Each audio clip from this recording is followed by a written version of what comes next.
Even for an immortal, there was not enough time in life to waste it on hatred, on feeling it and putting it into the world.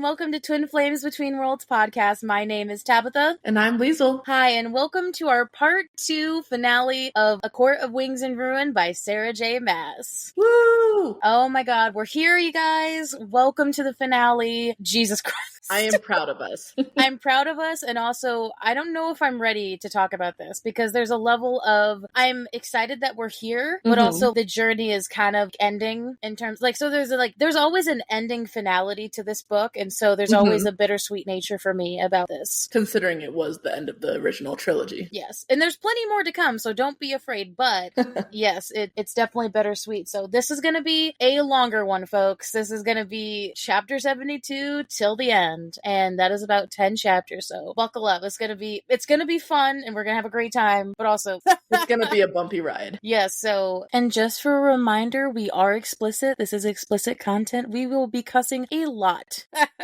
this episode, because a lot happens and a lot of fucked up shit I wrote in my notes. So I don't think I've cussed so much in my notes ever. Yeah, actually written down the cussing. Yeah, that takes effort, folks. So be wary of little listening ears. Yes. Why don't we just jump right into it, shall we? Yep. So previously on A Court of Wings and Ruin. So yeah, we finally got into the final battle, you guys. Obviously the whole previous rescuing the humans and trying to get everybody out of the way before the final battle thing happened. And there was a lot of just ex machina surprises.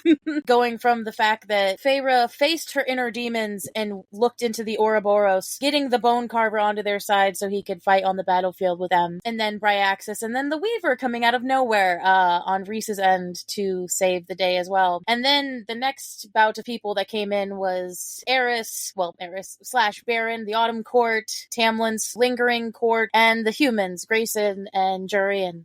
And then, on top of that, we get a hybrid armada about to swarm them, but who ex machina comes and saves them? Vasa, Miriam, Draken, and leading the helm, Papa Archeron. On the Nesta, on the 3 boats that he named after them. So wow, we're gonna see the aftermath of all that.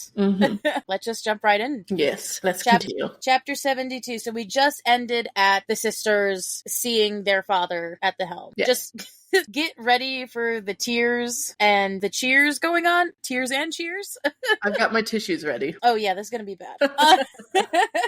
Of course, I love the whole time this motherfucker was on the continent, and he was actually fighting for them the whole time, and he would not risk getting a message to them, because honestly, if you think about it, how would he have known where the fuck they were going to be? He didn't know where Feyre went, and then of course, if he even tried to send it back to the estate, that could have been intercepted, and that would have been bad. So honestly, his case kind of is sound here. Nice to know that he wasn't just completely oblivious to everything. So of course, yes, meet Nesta and Feyre, the 2 people that are on the boat. Can you imagine? Well, because again, they were all traveling together for a long time. Imagine them being like, "Oh, that's you?"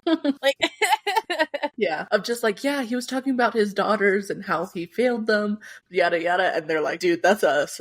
Yeah, right. So then, of course, Rhys asked, just about as he asked about Vasa, she just, dude, this was at the fact that it's like, was her curse ended? And then all of a sudden you see this massive firebird just slamming. I'm just picturing a huge phoenix and just slamming into the whole fleet of Highburns. And I'm honestly, what it makes me think of is there's a One Piece moment where a character is literally, he's a flame person, and he just slams into a whole bunch of boats and completely wrecks them.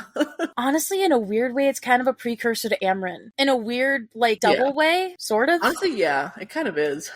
In a double entendre way, but So now they're finally, the quote-unquote fool's chance is actually starting to become more of a reality of they can win. Yeah. Because now they got everybody. This is what they wanted, right? They wanted everybody together, and this is better than they hoped. So Draken is letting Cassian know to take charge of his legions, and so now here's go time. Now everybody's kind of splitting up. Oh, and by the way, Rhys, you gotta let him know that Jurian fights for us. Yeah, he's a good guy right now. Oh yeah, because they're still remembering that, that he was hunting them down. I will say that kind of pisses me off later, though, and I'll get to that, but because he's still not convinced, because again, obviously they have beef, and so, but honestly, that's not the most important thing right now. It really is not. Again, SJM going with the little comedic moments of, Miriam's pissed by the way you didn't visit, and I'm like, we couldn't. We didn't know where you were. And also, is now the time to talk about this? God, he's acting like an Illyrian. I know he's a Peregrine, but it's all these winged warriors. I know he's a Seraphim, but geez. So, yes, obviously, as the armadas engage in fiery warfare, the chaos is complete. And so Amber and Feyre need to go, now. Time to go. They need to go. They needed to go 15 minutes ago, but we needed the dramatic reveal of her father, so. But here's the big but wait. So Nesta's kind of 150 IQ here. Even though it's scary, how are they, even if they get to the cauldron, how are they gonna get the king away from it? Right. Honestly, she's kind of really smart here, and it sucks, but it's true. Yeah. So Nesta's like, wait, use me as bait to lure the king from the cauldron so that you guys can go and do your thing with it. Rhys is, wait, what? And this foreshadowing of things go both ways, right? Not only for the Elaine thing and then the bones and stones thing, it's literally her and the cauldron are kind of tethered in that way. So Nesta can make it seem like she's rallying up a bunch of power like Cauldron did to lure the king away from them. I mean, that's kind of we kind of got a foreshadowing of that with the bones and stones, Yes. The cauldron seemed to see them back, so it would make sense. And of course, Cassian and Rhys are not for this. Obviously. Of course. But he will kill you. If she clenches his arm, Cassian, that's where you come in. Ooh. Okay, good. She's not going alone. Nesta wants Cassian to guard her, so I could go on and on about what this means. I think on the surface, it makes it look more real. Because imagine if she was it would feel so much like a trap. If she was alone gathering the power. Versus if she had somebody, a famed warrior who's guarding her, it makes it seem like she's actually going to use her power on the army. So it makes it look real. And I think if she was alone, the trap thing, but then if she was with someone else, the king knows that she has only been Fae for a certain amount of time, a very short amount of time. So having her with someone, it's okay, they don't want her to be alone, or they're guiding her in how to use her powers, blah, blah. Right. And then selfishly, also part of me is, I think if she thinks that she's going to die, she doesn't want to die alone. And so the one person that seemingly she wants to die with is him. Aww. Which, that's sad, but kind of cute. I know, this whole time that she has spent hating him and pushing him away and stuff, and then she's like, well, when it comes down to it, on a battle, I want you to be with me. Yeah, I mean, honestly, that's pure romance right there. Yeah. Being there when you truly are needed with each other. And putting all fits and little arguments aside when it actually comes down to it. That's kind of been Nessa's whole character. She's kind of shit in sometimes normal circumstances, but when it gets down to it, she comes in clutch when needed. Yeah. Well, of course, Rhys is adamant about Cassian not doing this. Very much You will die if you go. I love this. I love when they have a bromance moment. And that's what this is. Of Cassian finally telling Rhys all those months ago when he told Feyre on that, that one rooftop training scene, he's finally telling that to the person he wants to tell it to.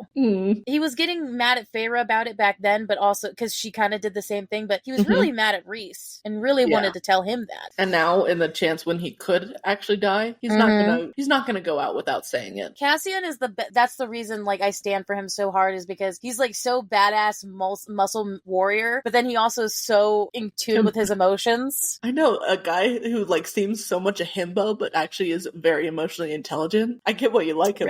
Right. Girl. It's anyway.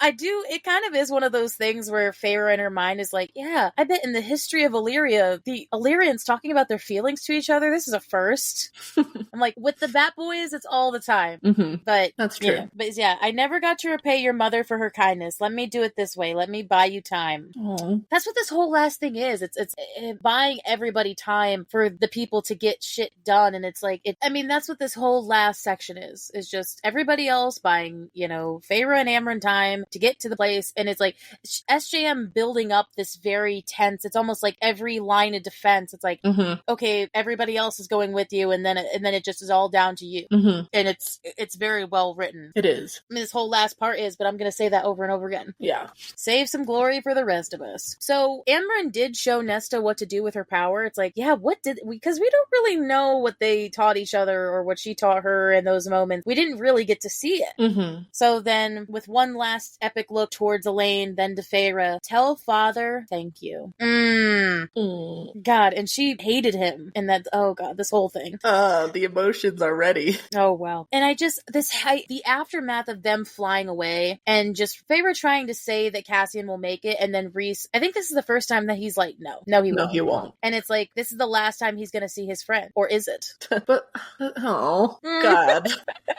Well, okay, again, we are going till the end. Isn't it funny that it is the last time that one of the, quote unquote, one of them does? But anyway, that's it's already so sad of just like watching his friend fly off of just like, no, I'm never going to see him again. Because it's a double-edged sword, right? Because I feel like at first we thought it was because he was thinking Cassian wouldn't have survived when he was talking about himself the whole time. Fucker. I will tell you, the whole time, you do not know how much I cussed in these fucking notes. And I don't usually cuss when I'm writing, because why? I'll cuss in the moment when we're doing it. I cuss so much when I was writing. No idea. I mean, I do have an idea. I can see it. Yeah, you can. Yeah, well, you can. So, of course, Rhys finally lands, kisses Feyre one last time before going, and he just immediately goes where the fighting stick is. He has no sense of self-preservation. No, but that's also where he's needed. You gotta give it that. And of course, Amren's like, okay, now we're finally we're doing this. We've been saying this for like the past fucking 3 chapters that we need to go down there, and now we're finally doing it. It's like, it's up to Amren and Feyre to make it through this mess, and it's like, okay, shield, glamour up, don't kill, it will leave behind bodies, and don't look back. Keep moving forward. Honestly, so fucking true. Don't look back. So right away, they make their way through. So basically, Striga did her job well, and they make their way through the pile of bodies as they follow her. Just imagine that. Just, oh yeah, the Weaver of the Wood is just clearing a path for us. Right. It's when you think about where this story started. Right. And then you think about I had so many moments like that in this section where I was like, yeah, remember when this was just one of those stories, like about Fae and a human, and look at where it is now. But yeah, so they finally see the cauldron in this like covey outlook thing, pretty well hidden, and the fact that Amren is just beasting through every trap, like she is just like, it's almost like she's waving a hand, and every ward, every trap that the king laid for them along the way is just getting annihilated. I did like especially when writing this again, I wouldn't even know how to begin to write one of these, but I appreciate how when they're making their way through, like even though they're not killing anybody, there's this Feyre's hearing the Hybern commander's beef with the other friends that she has. Like they're talking about how they want to kill Helion for some reason, and Tarquin specifically. Helion and Tarquin specifically, because they're High Lords, because they killed a lot of the Hybern men. It kind of makes sense about Tarquin though, because wasn't Tarquin, he was the one executing a lot of them. Who like just drowned a whole bunch of them. Maybe that's it. Maybe also Helion's just a target because he's old and he's a badass, and I don't know. It makes more sense for why they're upset with Durin and Tamlin for their treachery. It's just cool that she's paying attention, because they're just all like the stuff that they're saying that she's hearing. It's like, who will break the Morgan at last, and pinning up Illyrian wings, and I'm like, not the wings. Dude, triggered. Very, very triggered. You're all gonna die. I mean, they were going to anyway, but... Right.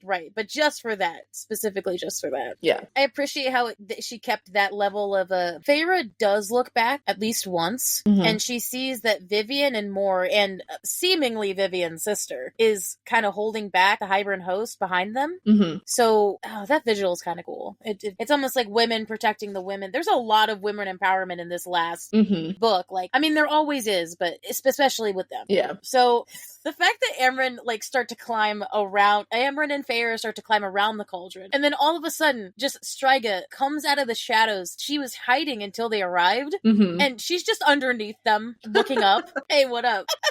And it's They're So we finally see her tattoo, because we saw Rhysand's tattoo, behind his ear. Such a JK moment, by the way. You're welcome. And so she has a crescent moon on her arm. A lot of crescents, and I'm not going to say this as in, when I think of the Night Court, obviously you think of night, moon, but I would have thought it would be stars. But the fact that it's more moon themed to me is interesting. Who knows? Yeah, I suppose that is kind of interesting. At least in terms their jewelry and tattoos. Because they always talk about stars, and then why is it that it's kind of more moon themed? It's night, it's all the same. It's just interesting. So then the Weaver carves up the remaining guards around the Cauldron's outpost, and they're just waiting for Nesta's signal. And so yes, the diversion. They feel, at first Feyre thinks that the Cauldron's getting used again, but no, that's legit Nesta rumbling from the other side of the battlefield. Jinx.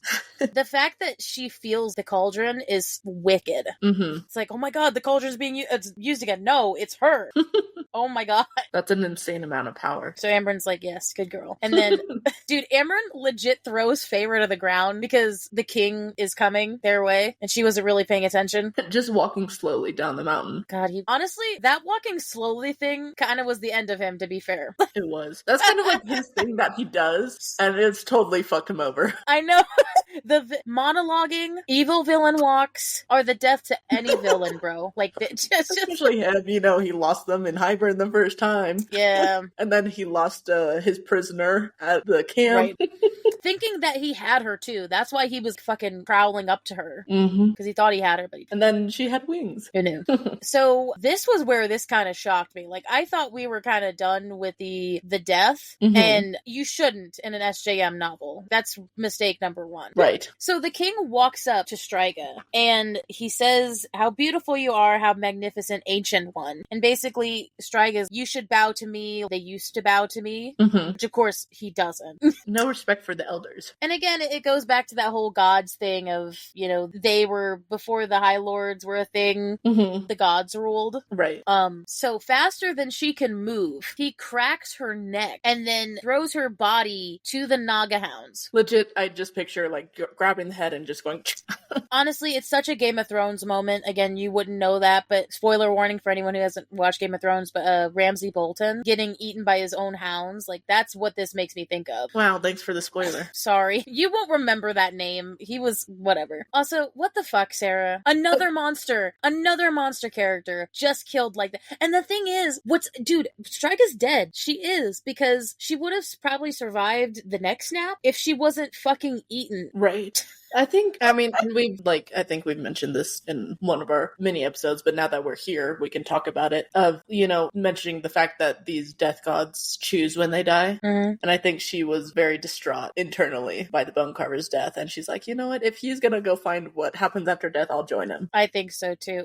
That's such a thin line though. And we can go into that later, but are they choosing their death? Or was that I think they are. I mean, because she could have fought back against the king. Yeah, she just stood there. Letting him have his moment of slow approaching and mocking. God, I hate it. So, of course, yes, Sarah killing off another monster character that we love. Even though we didn't know Striga too well, but she still was beloved. So then, of course, the king looks towards Nesta and then to the battling sea. I hate that this was foreshadowed and none of us saw it. At least the people that I've known that read this book, I did not see this. Foreshadowing of him looking to the sea, knowing he's going to snatch up Papa Archeron, but us not even thinking about it. Because why? Why would that be our first thought? Right. But thinking about it, Papa Archeron was on the Nesta. It makes so much sense. And the king knew Nesta's name. Yeah. So maybe he just assumed.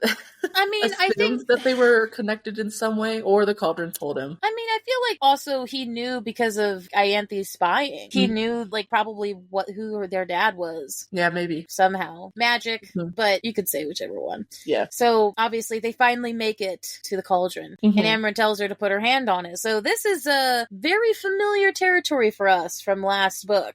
Hopefully, because Amren's here, it won't be as bad. I do want to say though, before we get into actually what happens, I really love this moment of she feels like she can't move because Cass Cassian and Nesta. She's worried about them, and then Amren's like, make it count. Mm-hmm. Damn.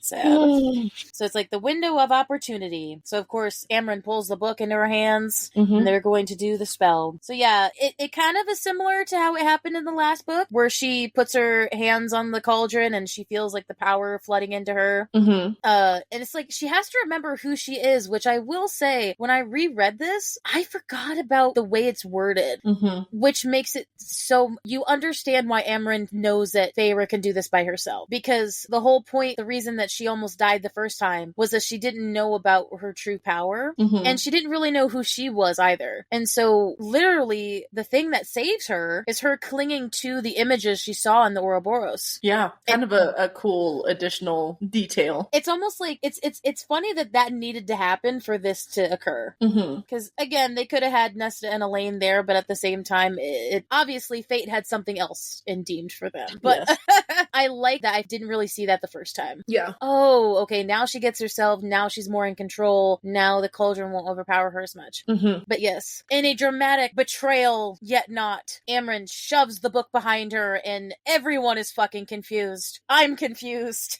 Just like randomly of like, okay, I don't need this anymore. You know, even though she literally spent months looking over it. She lied. And whatever trap she set, I fall. Can I say how, though, it's kind of stupid that Feyre is just immediately betrayal. She lied. It's like, I want to know what she actually has up her sleeve. Like, my first reaction wasn't, oh, this bitch, get her. It was, Amren must have lied about something, but like, she has another plan. Like, she's not just turning traitor and that she's gonna stab her in the back and kill everybody. That wasn't the level of betrayal I was thinking. No, my level of betrayal that I was thinking about was, I mean, okay, maybe there were elements, I'll admit, of just like, what the fuck? Like, what is she doing? Is she like going to sacrifice Feyre to end the battle or something? So I was thinking more along that line of like making Feyre take in all of this power and kind of then be able to like do it all on her own, which in a way is like a sense of like faith in her, but at the same time I'm like, this is some kind of like sacrificing thing and I'm confused and I'm feeling tense. I don't know, man. I think it was, I guess my first thought was never like, because I love Amren and I trusted her as a character. I was like, something's off here. Right. Like, I had to reread this section when I read it the first time because I was like, something ain't adding up. I was like, I don't think she's betraying her to like do anything malicious. I think she's lying by omission and not saying something. Right. But again, we don't really have enough time to process that because then of what happens next. Right, so it's like, it's just like she is like, okay, it takes too long to explain. Sorry, I just need you to do this and trust me. Well, and every time in warfare, there's a level of, especially when a battle's raging on, you kind of have to, like, you don't have time to ask questions. Right. Or yeah, didn't we say that that's the saying from last time? It's like, it's easier to ask for forgiveness. Yeah. Permission. So this is what that definitely seems like. It does, yeah. So obviously, moving on, Feyre's still holding on to the cauldron. I'm sorry I lied to you. I'm like, what are you talking about, bitch? I'm like, sorry about what? I'm so confused. Yeah. So obviously, Feyre, very much like the last time, cannot pry, like she cannot disengage from the cauldron, magically or physically. I love this, and again, honestly, I applaud everyone. You need to reread this last part because I'll tell you what, I have a college degree and I still had trouble picking up on everything that had happened in this last section. So reread it, please. Yes, but definitely. This idea of Feyre having like 1 foot physically and 1 foot mentally out the door is a cool way to write it. That it is. Sarah does not write it confusingly. It's just a confusing premise altogether. So it's like she's finally touching it, and so basically I felt it touch me. God, that's a quote that you should not take out of context. No, rip just listeners. The reason I'm calling that out is because I picked this up on a reread, girl. So remember when you guys in like 2 episodes ago during the Bones and Stone scene when Nesta and Feyre were running from the cauldron and like it felt like it was reaching out. I think this is what would have happened if it did. It's almost the cauldron in a certain way has a Daemati power of its own, and it, you know how when Rhys described how if you got stuck in a Daemati's mind, like you could, or like how if Feyre went into Rhys's mind, he could quote unquote trap her. And like this is what the cauldron is doing to her. Yeah. He is trapping her in in said mind, sentience, whatever the fuck this is. Yeah. And she can't get out unless Right. he, she, they, whatever, wants them to be out. I mean, it makes sense if the cauldron has Daimati-like powers, because that's probably where Daimati powers came from. Yeah. So it's, or like the cauldron just itself has all the powers, and like you said. So it was so neat, this level of Daimati-ness with cauldron. And so the cauldron's leading the show, dude. It's searching for Nesta's power, and so we're getting this very epic, again, because we're only in Feyre's perspective in this book, right? We're not getting to see the battlefield. This is a perfect way for Sarah to incorporate the battlefield images without having to like be in it. So very cleverly done. The cauldron is snaking its way through the battlefield, and so Feyre gets glimpses and pictures and scenes of her friends fighting, and it's really cool. I think the big major ones are, we see Azriel fighting on the ground. His fucking wings are tattered again, like they're dragging, which the image of the dragging thing just totally brings up, remember when he's like, don't let them drag. My boy. Yeah, he's fucked up. At least he doesn't have a tree strapped to his back. Yeah, at least he didn't have that. Though he still would have fought with the tree on his back. He would have. Honestly, it could have shielded his wings. Ah, I see. And then we see Rhysand blood splattered everywhere. And guess what? We get to finally see him transform into his complete beast High Lord form. You go, babe. I love how over the story we got to see, again, this whole book being a culmination of all the little foreshadowing bits throughout these first 3 books is it's the idea of all these foreshadowing bits coming into play really in the end when it needs to, you know? And yeah, of course, kind of glimpsing Rhys's beast form throughout it. Liesl said this last episode about the talons and the fangs and whatever, and now we're seeing it. Super cool. And then I love how Helion also transforms, and he's literally just the day version of Rhysand. Like their beast forms are kind of yin and yang. Yeah. He's just the lighter golden version of Rhysand, so. I will say, even though this part isn't supposed to be comedic, the thought of this really small Hybern commander striding out of the conflict toward I'm thinking like Napoleon size. I'm just like, all right, I could do this. But that man is super powerful somehow because he's so small. The idea that Helion's like, I got this to the Hybern commander. Wow. It kind of broke my immersion. I was like, I just imagine this really tiny dude walking out to meet them, and it's like, oh god. A tiny dude taking on both Rhys and Helion. Right. So yes, then finally, until they passed, come, Nesta's power seemed to sing. Come. Love how it says, it's almost like, I like how in some way in this version, the reason I brought up the Daimati thing about the cauldron is because it's almost like Feyre is getting senses of the cauldron. Like when it said the cauldron seemed to send her and go toward, it's almost like she's seeing what the cauldron is thinking. Right. A lot of the times in this section. So it's just interesting. It's interesting that the cauldron / Feyre got there before the king did. Yeah. King is fucking slow as shit. I mean, he's probably just slow walking. God. He winnow, dude. He can winnow. He's waiting for the entrance. That's what it is. Trying to be as dramatic as Rhys and kind of failing. Yeah. It's cool that when the cauldron finally makes its way and sees Nesta's glowing fiery silver eyes meet his cauldron. I'm just gonna say him with the cauldron. Yeah. And we it seems theorized that we think it's more of a male presence. Yes, for sure. And it just recoils at her. Yeah. It's interesting. The cauldron wants Nesta, but at the same time recoils from its own power, ? Because I feel like it can tell that power is not entirely belonging to it anymore. That somehow being in Nesta, or Nesta forcefully taking it, somehow that power no longer belongs to it. That quote, like, you sounded like SJM right there. I don't even know what I just said. Like how I said it. Listen back and you'll remember. Yeah. It sounded very SJM-like, so applauds to you. Thanks. Wow, what a good compliment that is. You know, very much so. Maybe my writing is coming in handy. Ah, yes. So Nesta's holding back a bunch of power. Nesta and Elaine's powers haven't really seemed too physical. Like, yeah, Elaine's seer abilities kind of give her this, never like a raw power. They always felt like Nesta had it, but we're finally seeing it. Yeah. And she is ready to, she's like freaking, God, like a slingshot, dude. She has pulled all the way back and she is just ready to unleash it on the king in one point of contact. Like kind of like the ebb and flow of a wave. You know, it has to pull back before the tsunami can crash over. I was thinking of like just a slingshot. A slingshot. Or it could literally be like, gather all the power in and then, yeah. I just love the different analogies is all. We always have different analogies. How our brains work differently. We have different analogies, but almost the exact same references most of the time. Very true, very true.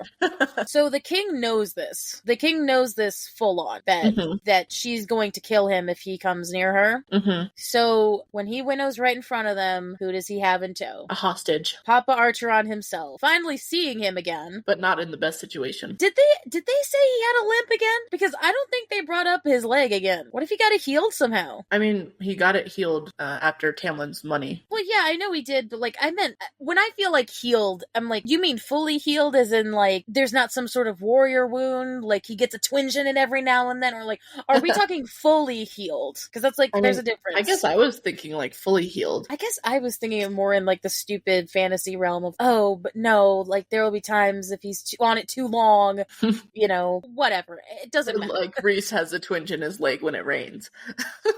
Kind of like, yeah. I mean, I'm sure he probably has like scars and stuff, but right. It's never mentioned him having the limp anymore. Mm-mm. So yes, the king winnows in front of Nesta with her father, like in a hostage hold in front of him. A human shield. Literally. So Nesta would not kill him. Which, okay. Regardless of what actually happens, the reason I'm laughing is because he took a big gamble on whether or not Nesta would actually care or not. Because he doesn't know. Again, we sort of know that, you know, she hates him, quote unquote, but there's some sort of level of family that Nesta has, whether or not it's kind of teeters a lot. You know, it seemed like she actually cared that he came for them, so no, she's not going to kill him. But bad guy took a gamble, because what if she just didn't fucking care and hit him anyway, and then right, like it'd be over. Just be like, my sister's a healer. She has healing magic. So Feyre starts internally begging the cauldron to save them, actually. I fucking love the king. He's such a likable villain, though. Sort of like Amarantha, but not as much. Not likable, but, you know, he has some good lines. He has some good lines, but in a way, I think Amarantha was more badass. Oh, no, for sure. For sure. So many things have changed. 3 daughters, now Fae. One of them married quite well. Yeah, he didn't know she was married. Well, we don't know, like, what their father knew, and honestly, to be fair, we don't know because we're never gonna know what their father knew. But there's a level of, what did he actually know? Because I don't think he did. It just makes me think that Reese never got to meet Papa Archeron and vice versa. Girl. Oh, no. I guess, is this maybe fucked up away? But, like, you know, it's not like he has any parents. Like, it's not good, but it's also like there wasn't ever a meet the family sort of thing. They did that with the Inner Circle. Right, the sisters in the Inner Circle. I know, but no, parentless. Both. I know what you mean. Ooh, girl. I didn't think he was going to die that quickly, but I thought there'd be at least a little bit more, but what her father says, I'm going to be quoting a lot in this episode, so bear with me. I loved you from the moment I held you in my arms, and I am so sorry, Nesta. My Nesta. I am so sorry for all of it. And Nesta pleads in return. Massive guilt trip. Bro. I love... God, sorry, it's such a random... Like, when Feyre's begging the cauldron to save her dad from this, because she knows what's going to happen, it's like, but the cauldron has no voice, no conscience. Who is she talking to? The universe, the mother, someone to just help him? It's said in the text that the cauldron's only mission is to get back power that was stolen. It's almost like the cauldron is waiting for the little people to in his mind, to fight it out, and then he'll take his power, whatever. The little people. Papa Archeron knows it's its end. He knows, for sure. Which is what he's like, I'm sorry and I love you.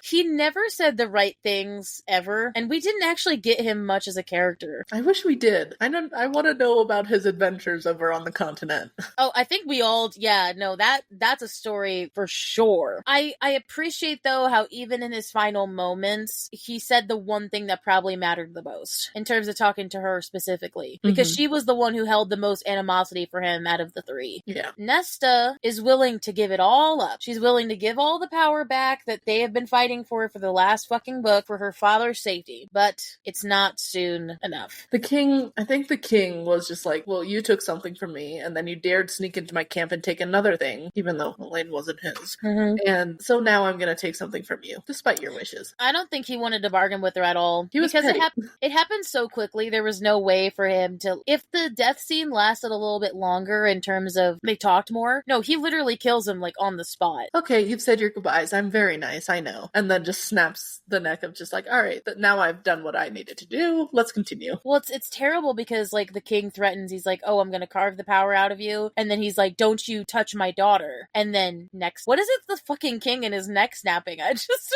that's like his way of doing it.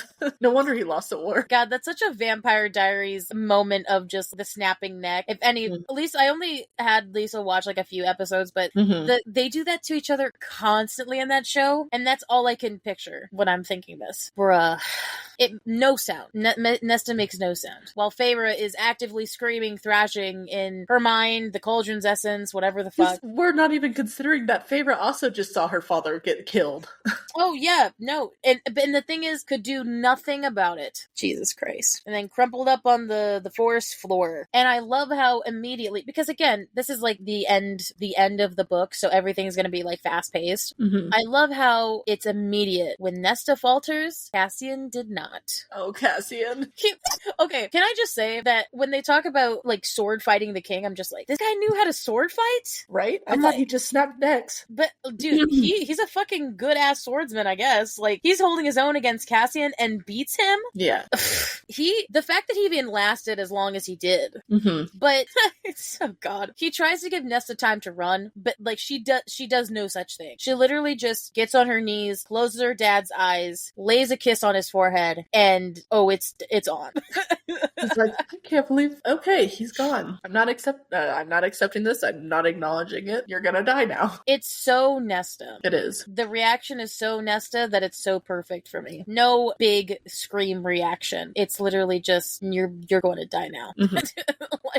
like we know that like she's the kind of person who will have her emotions when she's alone. Mm-hmm. I think she's also just so fucking overwhelmed as well. Like, so yeah, the fucking king is laughing at Cassian as they're fighting, and in one moment, Cassian is on the ground, wings snapping and thigh bone jutting out. No, he just got healed. What the fuck? Yeah, right? I was so nervous. Especially reading this the first time, I was just like, if any of these characters die, they're gonna be so sad. And Cassian's your boy. I know, and he's the one always in the fucking line of fire at first. He always is. He always puts himself there. He's gonna be the death of me. Like, he is the death of me. And finally, as I love the realization, because like Nesta is so hyper focused on her dad that she doesn't really actually see Cassian until a moment. So she looks up, takes in his beat up body, and then looks up. And this quote of, ooh, Nesta took in his broken body, the pain in Cassian's eyes, and angled her head. The movement was not human, not fae, purely animal, purely predator. Badass. Yeah. I am going to kill you. Yeah, very much. You are going to die now. Yes, bitch. You take him down, please. No more neck snapping. I think when everybody read this at first, I won't say that I wasn't that way, but I think everybody thought Rhys was going to kill him, because they always kept foreshadowing that of like them fighting each other, but honestly, I think I was more under the impression that either Feyre or Nesta was going to kill him. Feyre at first, but then like, well, because, she has all the 7 High Lords powers. But then, the moment that Nesta pointed at the king, I'm like, oh, that's gonna happen. She is going to kill him for sure. Yeah. It's badass. Yeah. Nesta. And this idea that like, even as we're going along and as we finish this book, I was so pumped to see more. We are touching the tip of the iceberg of this bitch and her powers, and it's wild. Even though this kind of moment is badass, it's also fucking useless. Yeah. She gets so mad that she just throws her energy at him. And I don't know if you've ever watched Dragon Ball Z, but I was obsessed with Dragon Ball Z as a kid. And so the idea of just letting off this fucking energy blast towards him, I'm like, he's gonna dodge it. Don't do that. Don't lose all your power all at once. Yeah, because that's literally and it is a fake out, but we don't know that. But she is letting out a bunch of her power. And he just winnows out of the way. It's badass, but it's also useless. She does take out 1,000 soldiers soldiers, though. Not entirely useless, but useless in the fact that she's fighting this battle with the king. Is it bad that when, like, I heard it's just like, killed 1,000 soldiers and there's just this big fucking hole? I was like, neat. Neat. That comes in handy, I guess. Get to know that she has some version of the cauldron's laser. And as we go through this with specifically Sarah J Maas, her ability to somehow like make this a very ending happy and not an ending book, while also at the same time sowing the seeds for future shit is so mind-boggling, but also so cool. So what I mean by to say that is that King is like, she's young, untested potential, could be magnificent if she trained. I want to see that with time. Yeah. I want to see that. She should have already trained, but and again, even that she wouldn't have had time. Oh, girl, Cassian, probably worse off than he was in Hybern, is crawling to Nesta, telling her to go, but she does not. Not only does she not run, but she runs to pick up his blade, though she can't use it. But it's still worth a shot, right? Hey, the fact that she even picked it up, because I'm pretty sure that thing's very heavy. And she has no muscles. Yeah, so the fact that, honestly, to give her the benefit of the doubt, the fact that she even takes a couple blows from the king here is not too bad. Pretty impressive. Good for her. But obviously it doesn't work out for her. I mean, she isn't trying to fight him. She's trying to get him away from Cassian. But it doesn't work. He disarms her very easily and fucking slaps her. Wow. Sexist. Being a male at the end of the day about it, dude. Honestly, yeah. I would have rather he punched her in the gut or something. It's just like, really? Like, you're acting like women shouldn't belong on the battlefield. Well, he probably does think that. Hybern was not very pro-woman, I can tell you that. No. Which is so weird because Amarantha and fucking Clythia were commanders. You'd think that they'd be girl, I don't know where these lines are. No one does. Maybe because that they were highborn women? I don't know, man. I don't know. But again, it was all a ploy to get King close to Nesta again. Because the little power that she does, she blows him away with her hand. Yeah. The little the last dregs of her power. Good thing she saved a little bit, right? Well, yeah, because I do appreciate how, though she didn't have like just this untapped, unlimited power for this scene, it was very much because she's young and untested, she kind of let it go all at once, and so she didn't conserve it. Yeah. But I do like that. So this is probably one of my favorite scenes of the book, to be honest. I think, especially when I read this the first time. Nesta, immediately. So they have like a little bit of time, because again, the King of Hybern likes to slow walk. Of course. She immediately runs to Cassian and tries to get him up, but she can't get him up. He can't stand up, and she doesn't have enough muscles. He's too heavy. And he's telling her to leave him. I can't. It makes me think of when Cassian said, I can't stay away. Oh, girl. Cassian can't stay away, and she can't leave him. They can't, and I will say, both of us at this point were like, they have to be mates, right? They have to be. Why else would they feel like a pull towards each other? Again, we're not confirming or denying that statement, but I'm just saying, in this moment, we definitely thought that. I still ship it, if anything. Oh, regardless. Yeah. Oh, okay. I'm going to say the epic Cassian quote that makes me fucking cry every time. I got my tissue. Cassian, grunting in pain, lifted his bloody hands to cup her face. I have no regrets in my life but this, that we did not have time, that I did not have time with you, Nesta. And then he kisses her with the little, okay, bitch, the fact that he makes her come up to him, the fact that she makes him come up to her, he is on the ground. Fucking bend down to him, bitch, please. Oh my god. And then Cassian, soft, brushing away the tear that streaked down her face. I will find you in the next world, and the next life, and we will have that time. I promise. How much more romantic can you get? That is such a romantic ass line. Girl, I'm shaking. Having someone say that to you. I know, I can see you shaking, even over camera. It's the idea that, especially with them two specifically, they have kind of taken what time that they have had for granted. Yeah. With their bickering and their kind of like, will we, won't we shit. They know, everybody has a sense of... It's okay, you can cry, it's okay. I'm not crying, it's just some tears. Some specks of Cassian's blood got in my eye. There's tears in my eyes, I don't know what it's from. It's just the pain of Cassian's blood getting in my eyes. Sorry, the fact that you said, I have something in my eyes, it's tears. Yes, I know. I also have to remind everybody that I have done this book talk 4 times now, so I'm kind of numb. I will forever cry about this scene, but I won't actively sit and cry when I talk about it as much. I mean, I probably will today, but the fact that he knows that they've been kind of playing this dance and they haven't really gotten or even with him getting hurt, they still weren't pushed to tell each other how they feel. And I think this is why in daily life I always push people to, again, I'm not going to go for too long, but you should always tell your feelings when you feel it, because honestly, you don't know. I mean, hopefully I'm not saying that your crush is going to die tomorrow, but there's there's a level of you don't know, right? And at least for me as a person, the feeling of the unknown is worse than regret. The feeling of the unknown and regret is worse than doing it and failing. Right. So obviously they're feeling that. And especially the second part where he says, I will find you again in the next world. I mean, there's so many religions, but also so many people that, believe that their souls, no matter which universe they're in, will always find each other. Which is how you have soulmates or mates. Yeah. Which is basically kind of what he's saying, but we don't know. Because we're not in their point of view. We don't know if that's what's actually going on. But I know, it's hard for me to remember that we're still technically in Feyre's point of view, watching through the cauldron. Yeah. we're through Feyre's narration, but also looking through the cauldron's eyes. Fuck. At this point, whatever. God, the king keeps thinking that the walking up thing is going to work. And it's like, dude, what? The fact that the king just is about to throw a ball, it is described in the text as a ball of galaxy. Literally just a ball that looks like a fucking galaxy type energy about to be thrown at them. I'm like, yeah, I'm pretty sure you're gonna die on contact. Yeah.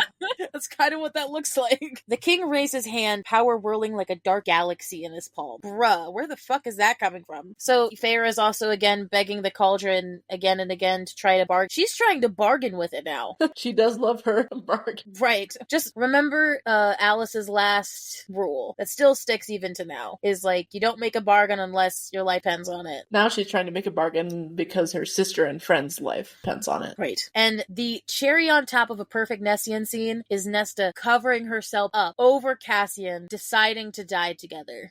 Not leave him alone in death. I mean, how could you leave that man alone when he just fucking threw his heart out there? Could you imagine if she just was like, okay, yeah, I'm gonna yeet out of here. Okay, well, thanks for that. You told me to run, so I'm gonna get out of here for a little bit. Have fun in the afterlife. That kind of makes me feel about that whole Elaine leaving Asriel hurt scene. Of just yeah, okay, I'm gonna go with the girls. You go fun having to go heal and shit. Thanks for giving your life to save me. See you next week. It's so true, isn't it? It is. So before, and Speaking of Elaine, this shocked me, bro. Yeah. I, especially with how much we ragged on her, but just in general, when I read this the first time, was not even thinking this at all.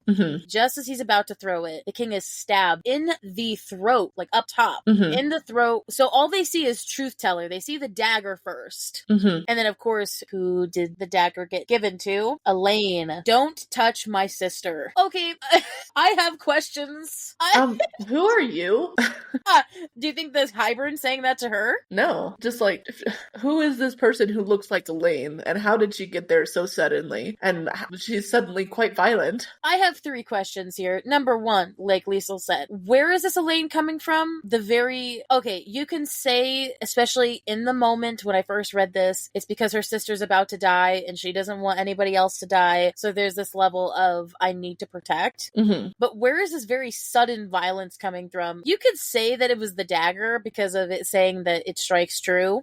Number 2, did anyone else notice that when it's described, it says that she emerged from the shadows? Yeah. Because I did. And what the which leads into question number 3. How the hell did she get over here? Because there's no way that Nesta and Cassian were anywhere near them. There's no fucking way. She was probably still up by wagons and stuff. I'm just thinking if she emerged from the shadows, that's very similar to how Asriel winnows. But Asriel was fighting. He was, using up all his power, both physical and magical. And Asriel's shadows don't seem to like Elaine. It's always been mentioned that they hide away from her. So, so I don't think they would have gotten her there. So I think it sticks with the theory, and maybe this is just us nagging on her, of just she has this power that we don't know about, that she's kept hidden. It's super sus. How the fuck can she winnow like that? Because she had to have winnowed. Either And that or nobody- she walks really quickly. And nobody else winnowed her there. There's And how would she have known where they were? Unless, it goes with that other theory of her connected to the cauldron, which is why the cauldron was still there. Girl, so many questions that we don't get the answers to.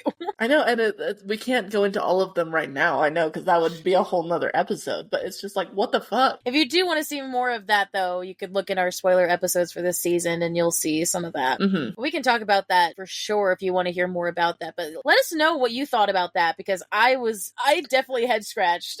My first reaction to it was just like, oh wow, Elaine, how did she get there? Okay, cool, she just killed the king. Was not expecting that. And now that, we've been diving into Elaine as a character, it's just like, oh, okay, okay, sure. It's more fuel to the ammunition about how we feel about her. Yeah. Because that is weird. But it also makes me question even more. For sure. So, of course, dude, very pretty, innocent Elaine. The king of Hybern slumping to his knees, clawing at the knife jutting through his neck, and Elaine backing away. The cauldron seeming to purr in Elaine's presence. What if the cauldron just instructed her to do it? I don't know, man. Cauldron teleported her? I mean, he could have, but I don't... Because we didn't actually see how the cauldron transported her the first time, so that's a possibility that it could be the same. We don't know, bro. That's actually a good theory, because we didn't see her get winnowed away. That's odd. Anyway, wasting no fucking time, Nesta jumps up immediately, grabs the knife, literally fucking carving, like she's like twisting the king, and severs his head off. Hot damn. I will say it's interesting because at first I was a little bit confused when everyone now, like all the fan arts and everything, are saying that Nesta killed the king. When technically, if you think about it, Elaine technically did, because she was the one that put the knife in. And considering that the king was clawing at it, suggests he couldn't get it out, so he would have bled out. So, like, yeah, Nesta kind of finished it off. But, like, it does make me curious. I think Elaine, because I feel like that's such a double thing. Because, yes, Nesta's really the one that made it so, because technically there could have been a possibility that he could have taken the knife out and somehow miraculously healed himself. Like, her severing his head off was, like, the actual killing blow. I suppose that's true. Versus Elaine kind of striking him and giving him a killing wound. I suppose that's true. Giving a fatal wound whilst Nesta severed his head off. Okay. I could see that. And again, I will say in a lot of fantasy books, but not this one, there's this level of some fantasy books, somebody can come back from that. Like, they have to die in a specific way, right? But in this book, I mean, in this series, you can die from just about anything. That's true. Especially a knife that's imbued with magic. Yeah, that's true. It was probably just a normal dagger or something. He could have survived. But also, it's a strike to the throat. Just Cassian still lying with a fucking bone jutting out of his thigh, and he's just smiling at Nesta. Which I will say, in our SJM journey, and Liesl's understanding it now, is that whenever someone else is doing something brutal and the love interest, quote unquote, is smiling, you know that they're good for each other. Yeah. It means they understand each other. I mean, it's like the whole thing of like Cassian, killing someone for Nesta. And then Nesta now killing someone for Cassian. But yes, as Liesl said before, this is finally there is retribution for the death promise that Nesta made in Hybern when she pointed her finger. Like, she killed him, it's over. And okay, you know what? I can understand the decapitating thing 100%. It was the one step that took it further that I was like, whoa, bitch, maybe you need to pump the brakes a little bit here. Is the fact that Nesta just takes the severed head and holds it up and looks at it, just staring at it. Okay. Don't they say the craziest girls are always the best in bed? Dude, I think that is the second time you've mentioned that. That's a saying around here. Maybe that's a Midwest thing?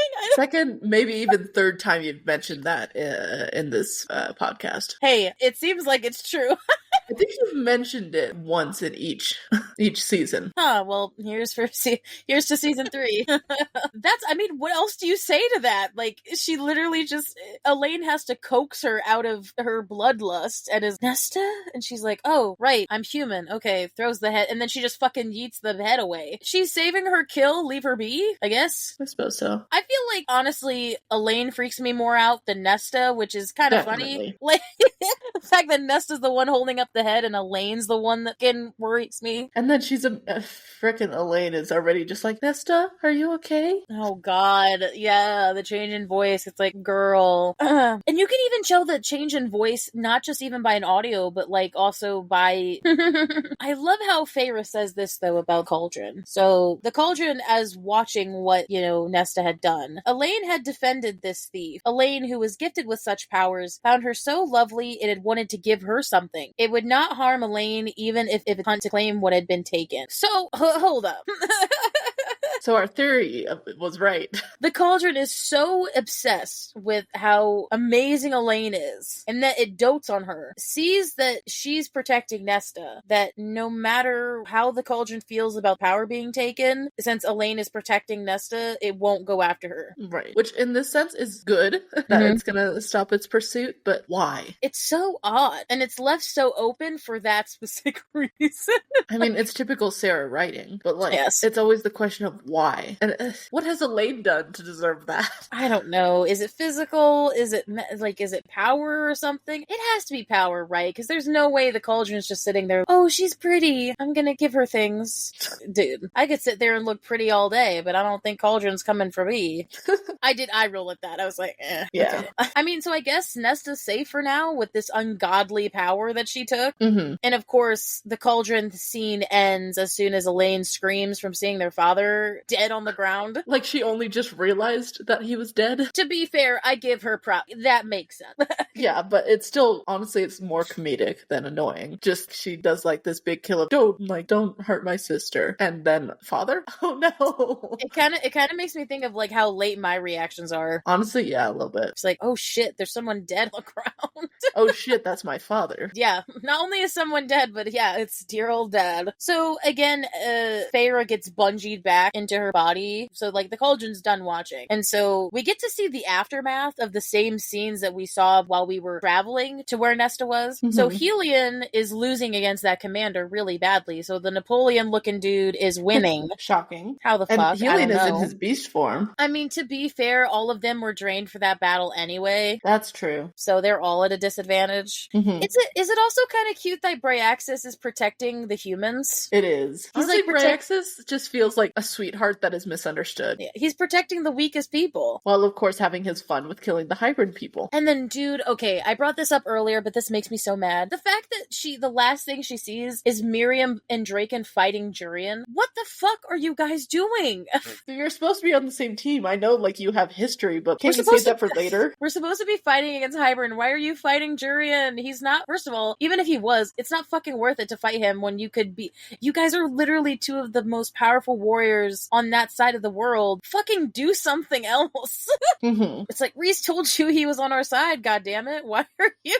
Although I do wonder if then Jurian did approach them. Like, I know this isn't the time, but I'm sorry. And they're seeing it as like, he's after Miriam. Oh my god. I mean, Draken being the overprotective male. True. But I give Draken a pass. But Moore's kind of trying to yell at them and explain. Yeah, more of all people. She's just like, come on, really? I love, and again, so Feyre starts monologuing again before she's actually fully bungeed back into her body. Mm-hmm. Which they foreshadowed this throughout the whole book, which we were kind of trying to say, but like the ties were not binding as much, right? Yeah. So what Feyre is basically saying is that even with the king dead, Hybern is not going to stop fighting this battle, specifically this war. Mm-hmm. They have to take out the art, because a lot and I don't know about you, but in a lot of fantasy books, sometimes when the king, whoever's in charge, dies, the rest of them fall out. Like there happens a lot. I like how SJM in this one made it so that cause is still like whatever figurehead is going beyond it is doesn't matter. Right. Hybern is going to fight for what they believe is true, and they brought that up so many times throughout the first of this book. Mm-hmm. And I think even Rhys brought that up at some point. He was like, even with King dead, we'd still have the army to contend with. So Right. It's just good that the king died first. Yes, yeah. I actually thought that was weird that it was kind of opposite, but I like how it was one versus the other. It was all of that slow walking. Yeah, he didn't do any good at that. No. So as she's bungeed back in her body, Amber's just fucking smacking her to Like, wake up. Wake up. My God. Well, Feyre hears the scream and roar of pain from Rhys because he's injured. The king is dead and you're going to be soon. What the fuck? What is this immediate hostility towards Amren? I didn't get it. I mean, okay, part of it is just like, okay, you're going to be soon if you keep holding on, so we need to get on with the plan. I understand where Feyre's coming from in terms of the hostility, but I also know Amren has a plan, and guess what? This is where it started to really get. I was like, oh God. I mean, up until now, it's also been like it's been a heartburn, but also this. I need you to help me do it. What? The Suriel gave her a message only for Amren. It makes so much sense about why, when she was combing through the book about nullifying the cauldron, that she didn't find any, because there isn't any. Right. It was the unbinding spell the whole time. Honestly, which kind of comes back when Rhys was like, here's the book, look over it, and then once we find what we need, you can have it to find some way to free yourself. When really that was the only option the whole time. And of course, if Amren said something to them, they'd want to save her. First of all, can I just say, I thought when they were gonna do this, I didn't think she was gonna fucking die. No. I thought she was just gonna be turned and that she'd be forever this other monster, and then she would not remember them. No. So we're getting ahead of ourselves, but take it by beat. Amren thought that Feyre would need her sisters to be the conduit, but again, like we said before, after facing the mirror, Feyre proved herself that she could do it on her own. She's really strong if you think about it. Oh yeah, especially from all the way to last book. Because when you unbind me, when the cauldron's power in my real form, I will wipe the army away. Girl, even though it's surprise after surprise, this motherfucker who appears but Varian of all people, but he just got together. This guy made his way across that whole battlefield that we just have seen multiple times for her. Marry him on the spot. Yeah, don't sacrifice yourself. You need to marry him. And I love how she's like a hound on a scent. And the one thing, because Varian isn't very a talkative guy, okay? Right. He says, don't. And again, this was foreshadowed before, like Liesl said, but when she's unbound, Amren will not remember them and not be herself anymore. Dude, this monologue, I mean, I can't say the whole thing, but the highlights of Amren talking about, because again, we got that before, when she talked about who she was and, when she was in that other world, but, she's talking about watching the humans for many years, and she wasn't designed that way. She wasn't designed to observe or care about things. And watched them build lives and build worlds. And when that day came along, it was the first selfish thing I'd ever done. For a long while, she thought it was punishment for being here, and that because of disobeying her father's orders, for wanting something. But all along, she thinks it was actually a gift. God, this is the start of the whole gift thing for the whole fucking rest of this book. God, this made me cry the first time for sure. Amren, the person who doesn't really talk about her emotions too much, is like, it's a gift being with all of you. And she's lived 15,000 years, and I guess probably less than around the 500 years that she spent within her circle, and then with now Varian and Feyre, it's just like emotions running high. What is it with Sarah and killing our 15,000-year-old friends? This is not okay. Don't kill Auntie Amren. Dude, Varian is down on his knees, begging her not to do this. And I will say this one verbatim. I watched them most, the humans who love. I never understood it, how it happened, why it happened. As she pauses, stepping towards the cauldron. I think I might have learned with you, though. Perhaps that was a last gift too. What is it with the Night Court and the Inner Circle specifically, and self-sacrificing? Dude, all did. It's self-sacrificing after really good fucking quotes and monologues. Is it better or worse than Rhys being the only one to do it? Because Amren does it, Cassian does it. Like, Azriel technically did it in terms of going on the battlefield knowing he could probably fucking die because of his injuries. I mean, it's hard to say. Obviously, all of them are feels. I think there's an aspect where it's nice that Rhys isn't the only one doing it, but then it means that I can't just shit on one person, because they're all doing. I'm glad they're all sharing the burden, but also it's so stupid, and why do they have to do this to us? You are all fucking hypocrites. You all did the same thing that he did. Nobody can talk about this afterwards. Yeah. And why does it have to be just the Night Court people? Nobody else is taking responsibility for anything. But that's also the burden of power, because they're the ones that can do stuff because the other ones can't, because they're not not as powerful. Or choose not to because they're pricks. That too. And she just, before that, she says, Amren warns them not to run. Amren tells them to run because Amren tells them not to run because if they run, that's like a signal for her that you're bad. A beacon of like, okay, they're running, must kill. Yes. And she just, there's no great way to say it. She just yeets herself into the cauldron. She just jumps in it. But she's also like big enough, or she's small enough that she could like fit into it without, like she's kind of fit perfectly in it. Yeah. So of course, Feyre says the spell. I do want to say though, I'm glad we met Feyre. Me too, Amren. And Feyre making the hard decision to say the spell. Yeah, she still does it. Like screaming them at this point. The spell ended and she like shudders back. It's almost, as soon as she does the spell, Cauldron lets her go. And they just, at first they don't, it's like, wait, did it work? It's a delayed effect. And they just feel deep in the earth's core. Like Amren's like fucking coming down from the earth. They feel this power and she just explodes out into the world. From this mortal shell into a heap of fiery rings and a ring of fire and incandescent halo on her head. She's literally a death angel, bitch. She is Varian's angel. In some weird way, did he probably think that was hot, seeing her in her true form? He probably thought she was very attractive. Like attractive as in, oh my god, my beautiful person. Right. But at the same time, so scared for her. And probably at least a little bit upset that she's doing this. Like, being captain of a guard and a prince, he understands this sacrifice, especially if it means turning the tide in the war, but that's also his lover. She's a literal death angel, which would that make her father a god of some sort? Probably. Yeah, because she brings up a father and it's like, that feels very, isn't it kind of the antithesis to the mother thing? Like the father was able to expel her from the world. It's just interesting. It's interesting. And by golly gee, the cauldron shatters into 3 pieces.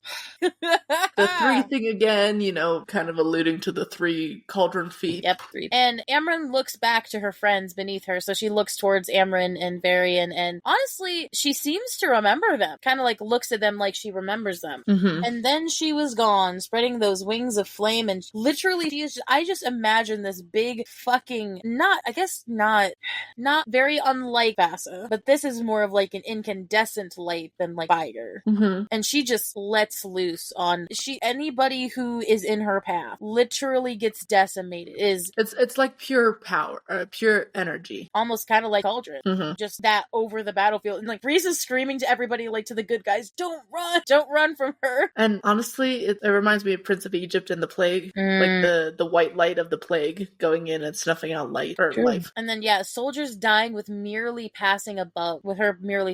And then she destroys the commander that was about to kill Helion. Ex Machina saves him out of the blue. Good. And then she makes it all the way to the Armada, and no soldier or ship was left intact, bro. Wow. And then, dude, I was shocked because I was like, wait, did she just fucking die? Because what happened? She literally, it is described as Imran reached the final boat, the very last of our ship, our enemy, no more than a flame on the breeze, even while her own life sputtered out. Like, wait, did she just fucking die? It sounds like her body just literally went up in flames. And I'm thinking, wasn't she like one of the most powerful beings? Are you telling me that she just used it all on them and just unleashed herself and basically killed herself to kill everybody? It makes me think that when she put herself in the Fae body, she had to leave behind a lot of her power. It was only as much power as she could fit into that body. And then, so that's like what she had in reserves, and that's what she had to use. Another thing is, what if, getting in the cauldron, it took some of that power as like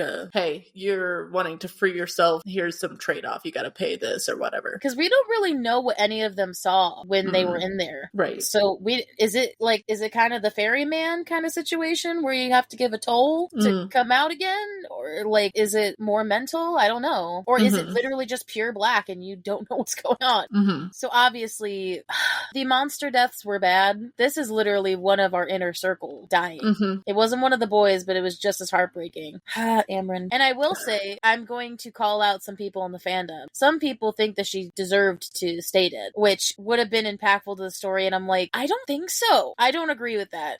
I don't agree with her staying. I mean, again, because we know she comes out later, but I don't think she should have. Maybe words in the boat of everybody should live. Like, I don't even think it's not even that. I think it's just that, she was the all-powerful.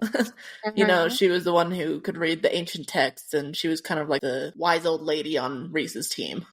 But like, I feel like she has has more to do. Oh, yeah. She has more to do, but it's just gonna change. Like, not entirely change how she acts, but what she's able to do. So it almost feels like her position in the inner circle in terms of like power and stuff is what's gonna change. And that's gonna not create a different character, but create a different character line. Right. She seems like very essential in terms of learning about the ancient shit, so it seemed weird to lose her. But she still has a bunch of knowledge. Anybody can have their opinions. I'm not necessarily calling out in a bad way.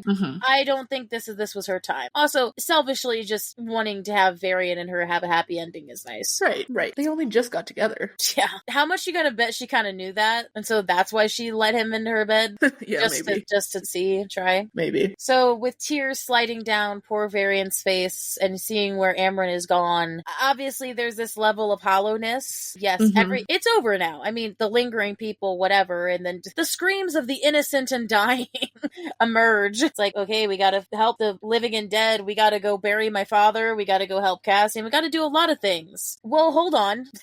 Not hold yet. on just a minute. Wait a damn minute. Is that fine? Yeah. So whether it was Amren solely, whether or not it was Feyre, like, I feel like it was a joint effort. They destroyed the cauldron, and now there's a fucking void eating their world away. It's just, it popped up, and now it will suffocate the whole world. Legit, the cauldron was the holder of the void. And the bone carver immediately from the second book said that. It could not be destroyed, and that you shouldn't try to... The nullifying it was their version of destroying it, but not, like, fully destroying it, because they weren't thinking of physically destroying it. It is the lifeblood of their world. They cannot destroy... Like, one cannot survive. So, Rhys appears beside Feyre, and Feyre just... There's no way to talk this out, so she just, like, lets him into her mind to show him what happened. Fair. I just fucking Varian. We have a problem. Yeah, we fucking do. Yes, we do. We have a big fucking problem right now. The world will cease to be. So they have to fucking find out a way to save this, because if they literally just saved themselves from Hybern, but then they might have just doomed themselves with destroying the whole world. Actually destroying it. Ceasing to be level of destroy. I didn't really think about this the first time, but especially when we were deep diving into it, and I think when I read it the second time, Feyre gets so mad because she goes to the Book of Breathing that she throws the literal Book of Breathings into the fucking void. And guess what? That book does not come back. It is in the void. Like throwing a rock at water and hoping that it stops the flow. So, I mean, this isn't necessarily important, but did she fucking waste the book of, like, that book is not coming back. No. It has been in the void. Like, there's no way to get that back. And you never know when you'll need it again. Like, whatever. In the moment, it doesn't matter, but... Did Amren, like, copy down every single page? Like, because if that's the case, then it's fine, but, like... Probably not. Yeah. I just feel like that's gonna come back to bite her in the ass at some point. Probably. But yes, Rhys tells her to forge the cauldron anew, made and unmade. That fucking saying. Like calls to like. Jesus, sorry. Unmade and made like calls to like. Yeah. Can I just say, this motherfucker, I love him to death, but also, he knows everything that is about to go down and tricks her by omission. Oh my god. Livid, whilst at the same time. Of course, Rhys, forever the comedy guy, he's like, well, remind me never to get on Nesta's bad side. It's like, let's not do this now. No. Using his humor to lighten the mood. So, it kind of makes sense with what he's saying, though, because before it's been foreshadowed, especially when they helped the humans the other night and even when, if we think back to when they put up that weird glamour at the summer court where, like, they were in one camp, but they were actually in the other one, and she put up this, like, weaved this glamour with Rhysand's help. It's setting up this idea that their mating power is stronger when it's melded together. Yeah. So Feyre's thinking that, with them together, it'll actually be easier. And, with them too, neither of them will get hurt. Seeing as they're both drained. Yeah. But they have nothing left to give.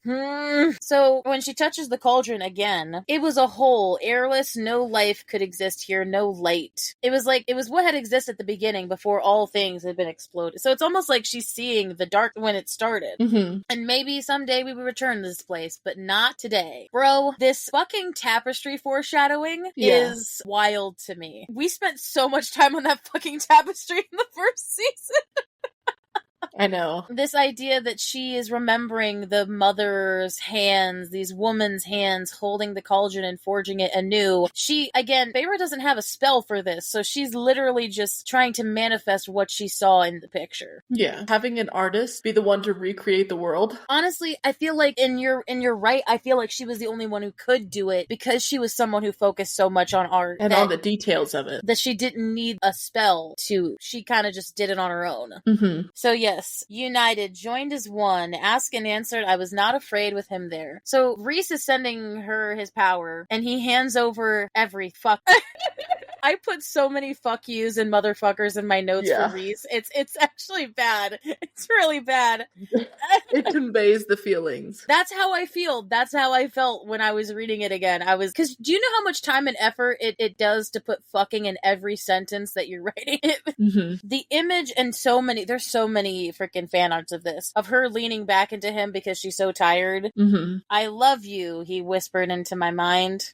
As the cracks start to heal over each piece of the cauldron, I felt him tremble behind me, heard his wet rasp of breath. I tried to turn. I love you, he said again. Together, we threw everything in and we gave every last drop. So, they did it. They saved the entire world and the cauldron. And it's this, oh my god, okay.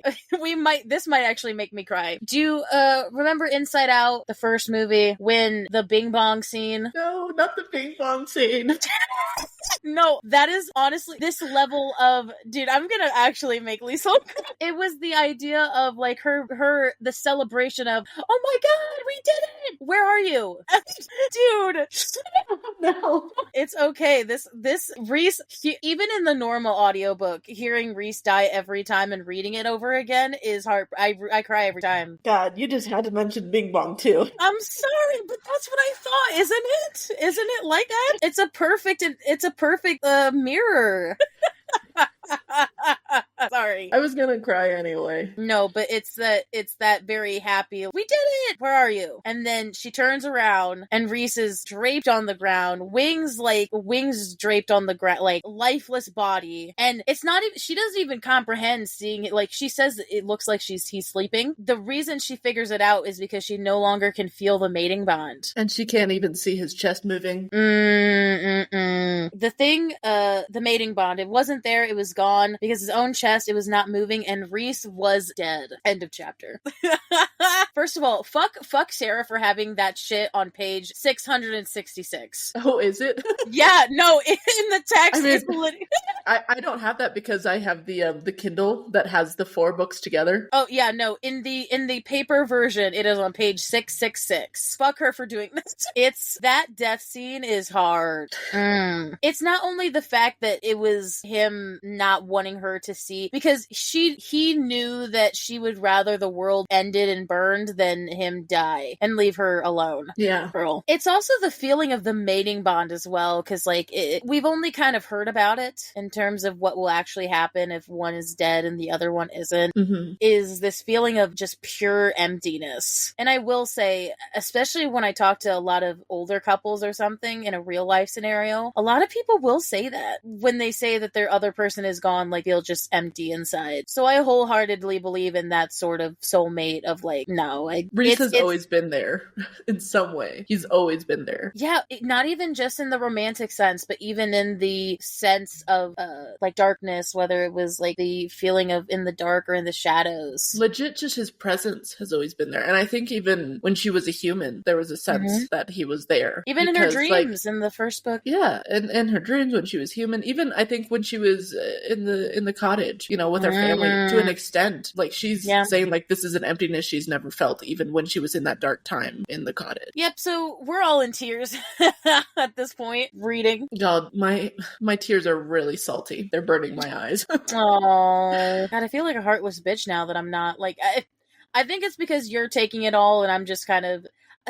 Someone has to be the presence. Someone has to be strong. Yeah, I think that's what's happening. Got it. When I read it the first time, of course, you know, I was crying, but I didn't realize I was crying because I didn't actually realize that I had actually read that. And I had told, I almost called you Feyre. I had told Tabi really early on, just even in our book talk, that like I said, I swear to God, if Rhys fucking dies, I'm going to throw a fit.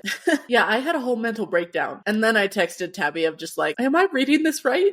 And I just kept reading the same line, and then Rhys was dead. Rhys was dead. Rhys was dead. Rhys dead. Rhys dead. Just over and over. And I'm like, no, this can't be. I can't read on if there's gonna be no Rhys.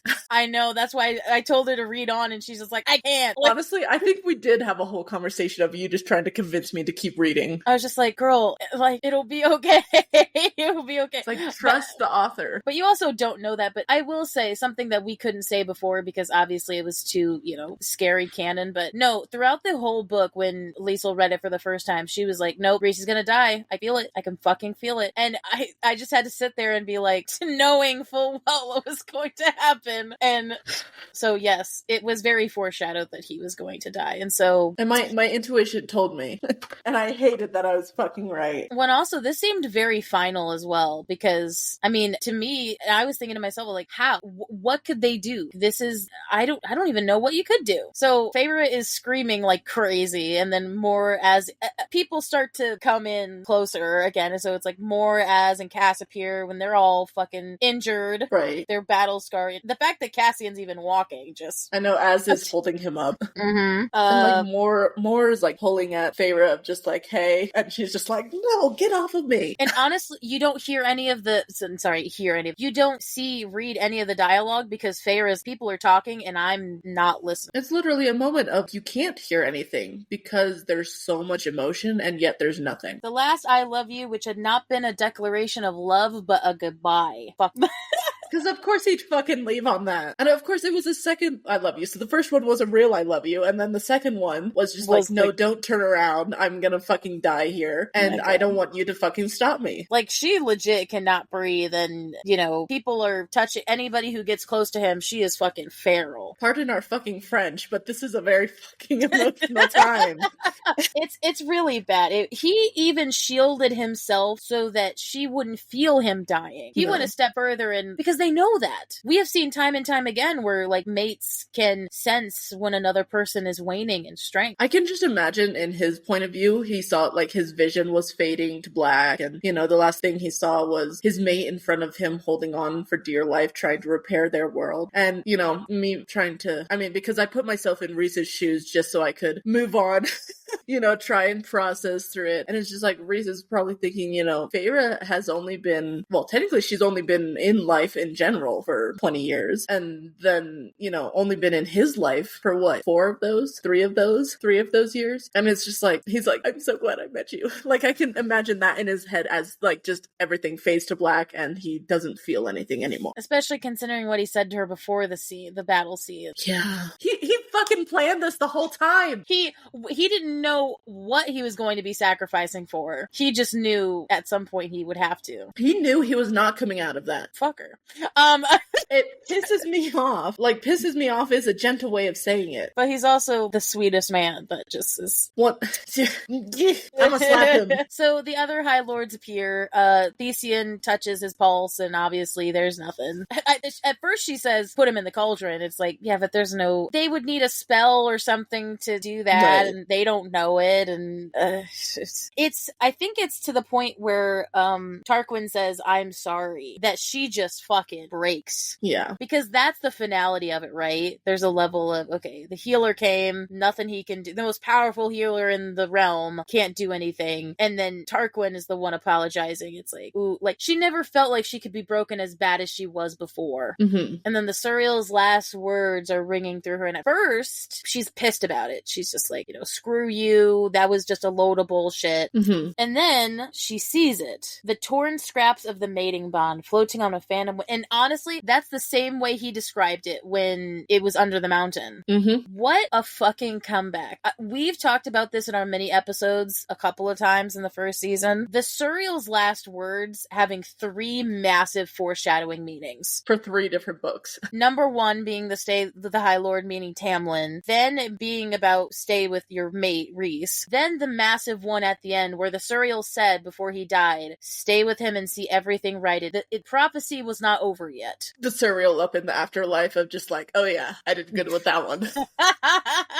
She finally understood what he meant. Stay with him and see everything. And it's not only the stay the High Lord and see everything righted. It's that foreshadowing of staying with somebody till after death that Sarah put ever since the Summer of Lord fairy from the first book. Of Feyre saying that she would stay with somebody after death. The fact that she wouldn't just get up and leave and it'd be over. Like, it was foreshadowing for this moment to not leave him. Just the word of stay. To not leave him, but then also to basically order him as his high lady to The massive Sarah IQ on that one. Yeah. I don't think I've ever seen so much good foreshadowing in a book before, so that's why this was kind of revolutionary to me. Yeah. So she tugs on him just like he did under the mountain. And so she has a spur of genius. She looks to the other High Lords and she's like, bring him back. Screaming it out. Super nice way of asking them. It's like, bring him back. You did it for me. Which, to be fair, I was kind of thinking like the other High Lords. I was like, can they bring another High Lord back? Does it work? Like, fucking try. Whatever it is, like, try it. Think about it logistically. Technically, you just need all 7 High Lords' powers to bring someone back. And technically, since Feyre has Rhys's power. The only way this worked was because she was a High Lady. That was the only reason. Yeah. Because the reason that nobody would think to bring a High Lord back is because you need all High Lords' powers. And so, obviously, the only reason that this works is because she's also a High Lady, so there are 2 rulers. So, like, let's just give an example. Like, say Helion died. They wouldn't be able to bring him back because nobody could technically possess his power. Unless we had Feyre. Or, like, bring a kernel of High Lord magic from Day. That's the whole fucking issue. Right. But she's like, bring him back. And Tarquin is the first one to step up to bat and give his power. The turnaround. Yeah, the turnaround from last book, geez, for sure. And I love what he says, too. He's like, for what he gave today and for many years before. Finally, some recognition of how hard he's fucking been trying. Finally, some forgiveness, some trust in the fact, yes, he did do things for the greater good. And so then, of course, Helion's next, and Callias, and Thesan, and then everyone but Baron remained, and Mor immediately puts her sword to his throat. She's like, I don't mind killing someone else today. Yeah. Of course, then, Thesan kind of begrudgingly, she's just like, teach me how to do it. She is legit feral at this point, and Thesan's like, so you, I will appreciate how it's written of, like, she didn't care about this super long explanation that went on and on. It probably didn't even go on that long, but it felt like it for her. But she's just like, I didn't care about it, but I still listened until I could understand it. And it was the revelation, I feel like, at the same time as Feyre of, well, that's all and great that she got she finally figured out the kernel of magic, but we're missing one person. And guess who that person is? The one who started it all. Good old Tamlin, who was also the last person to give his power the last time that this happened. He was also the last one to make it up to where they were. Well, to be fair. Slowpoke. There was no kindness or mercy on his face, and Feyre started pleading, I will give you anything. Honestly, I didn't really think about this till now, but it's so similar to what he said. I was about to bring up the same thing. He said the exact same thing. To Rhys. And maybe that's because literally today I was just editing the whole Under the Mountain episode from season 1. So I'm seeing a lot of similarities and my emotions are running high. No, for sure. And I was really happy about this. Honestly, I feel like this leads more to his redemption arc than I think the Hybern camp did. Yeah. Because not only is he giving his kernel of magic, but he's saying, be happy, Feyre. As if starting to realize that she wasn't happy with him. Or that if he died, there wouldn't be this level of grief that he's seeing with her. Or there's not this level of grief that happens if it's just fake. Like, she is devastated. It's gotta be real love here if she is this devastated. Well, yeah, so she doesn't actually know how this works, so she's just like, okay, is there a ball of light? Do we, see him come back? Like, what happens here?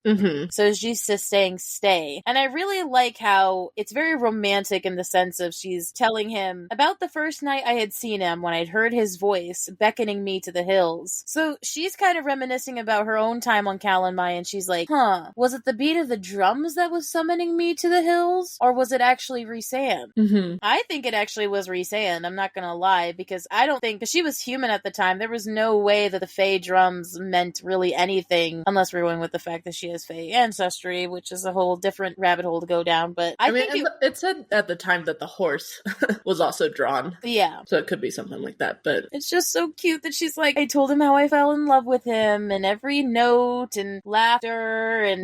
did she say it out loud? Or yes. like in their minds? I mean, I'm assuming she said it out loud. I mean, I don't think... I honestly, it could be similar to how when Rhys killed the Ravens, how he was like so, focused on like protection and upset, that he couldn't tell if he was speaking in his mind or out loud, like couldn't tell the difference, I think it's more impactful if she's saying it out loud, because I don't think there's no thing to say in her mind, though. Like, he's not there. That's true. To say it to. So it's also the idea of just seeing this woman on the ground, just telling her love story and just trying to hold on to this man, and all Beauty of and that the just kind of, yeah, very much so. Watching the true Beauty and the Beast. This is that moment right here. Mm-hmm. The one everyone used to think was the Beast. And I love how even after all that, all you hear is a dum dum. Dude, that was epic as hell. Yeah. The heart thumping, and she doesn't even look up. She feels him touching her, and she even hears his voice, but she does not fucking... She keeps her head on his chest of like, I need to keep hearing this heartbeat. Mm-hmm. Helium. You do know how to make an entrance, or do you mean exit? Not now.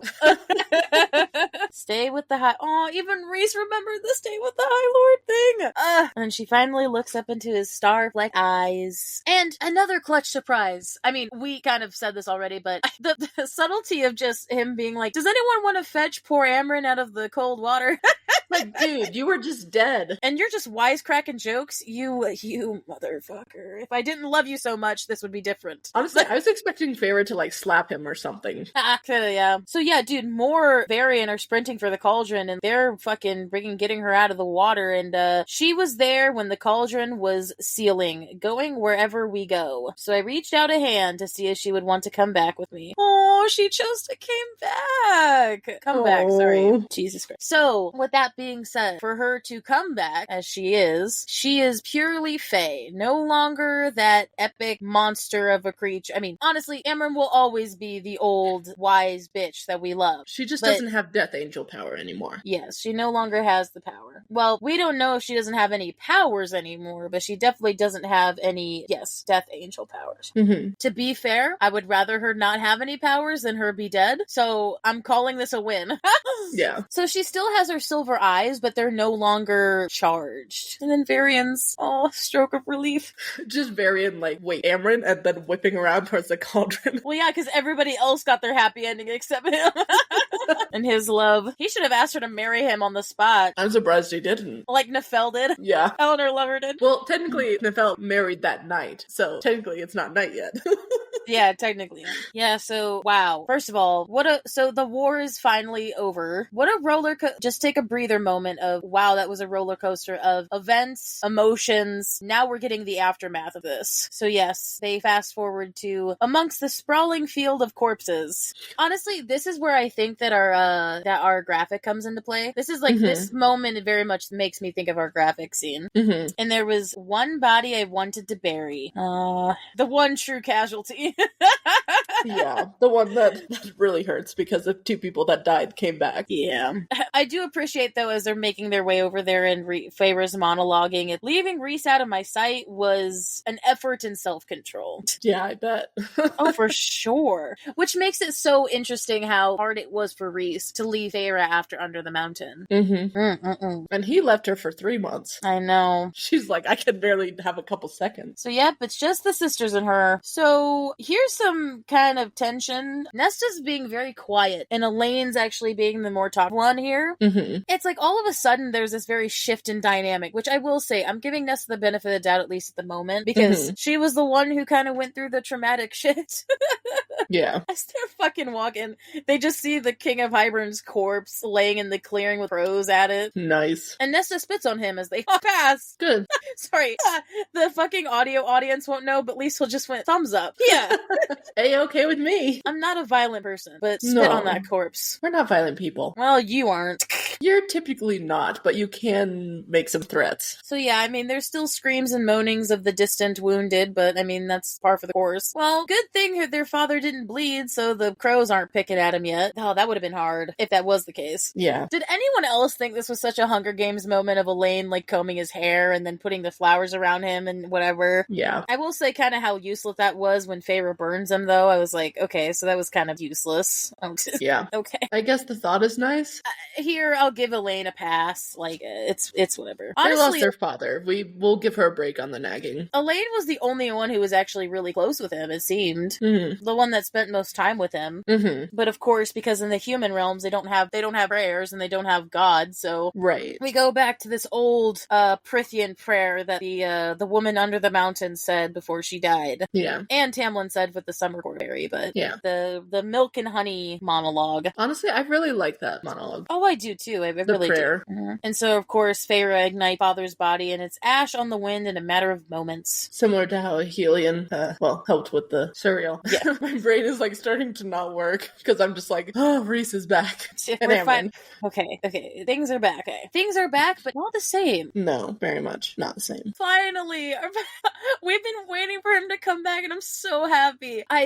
So Lucian runs up out of nowhere, and Nesta is everybody's startled, but this scene of Lucian seeing them saying, "Are you hurt?" and him specifically looking at Elaine because he sees the fucking dead body of the king, and then them three. To be fair, I will say, in all of our Elaine nagging, I actually think this is one of the scenes, and honestly, this end of this book, where I'll actually give her props. Because she's actually talking to Lucian directly. I know, I was proud of that. I mean, Lucian probably was just like, had this mate sense of like where she was. And I am so glad she didn't like just shun him away of just, I don't want to talk to you. Because it's like war. It was war. And he had no idea if she was okay. I wonder if even in some way, or she kind of felt the same way, that's why she was kind of happy that he was okay. Mm-hmm. Whether or not she thinks it was on a mate level or not. Mm-hmm. Oh, I miss Lucian, to be honest. I did. Me too. It feels like forever since we've seen him. I got one hell of a story to tell you, and don't be surprised if Vasa corners you as soon as so yeah, we have a lot of, how do I say this? Again, I've said this to Liesl countless times. SJM is queen of giving us some sort of resolution, but then also having a list of questions that we don't know the answers to. Yeah. So, yes, Lucian went to go find Vasa. So we don't really get too many more details about this, other than the fact that he was making his way over to Vasa, but her dad, their Papa Archeron, had already saved her. Mm-hmm. And we still don't know anything related to that. All we know from Lucian that he negotiated for her freedom, which how the fuck did he negotiate with the Keeper of the Lake? I have no clue. No idea. But apparently it's only a temporary situation. But I don't think we get how long the temporary is. And I think that's kind of like to debate, because even Vasa herself is like, can we finick the magic a little way so that I don't have to go back right away? Like, how much did Papa Archeron understand about how magic has to be specific? Maybe he did know. We said that before in maybe one of our spoiler episodes. Mm-hmm. It was like, I think he maybe knew that, and that's why he made it so ambiguous. Mm-hmm. And so it actually worked out to his advantage. Because you could technically say the war isn't over because the queens are still around, and the rallied hosts are technically still an issue. Like, obviously, Hybern is no longer a threat, but it's the idea the other Fae countries are rallied. Yeah. I love how even with the end of the quote-unquote war with Hybern specifically, like, Hybern, they don't have a leader anymore. Most of their population has been decimated. There's always going to be more. And there's no longer necessarily a threat for them, but the threat is real. We got the Vasa thing that's still up in the air. We got the human queen still around. The war might be over, but the threats still are not. Right. This war is over. Yes. I forgot how long the whole Vasa and Lucian thing was, because it's almost like Lucian is talking like he knows Vasa. And dude, I will fucking deep dive into this so hard. Lucian blushed glancing at Elaine. She's got a foul temper and a fouler mouth.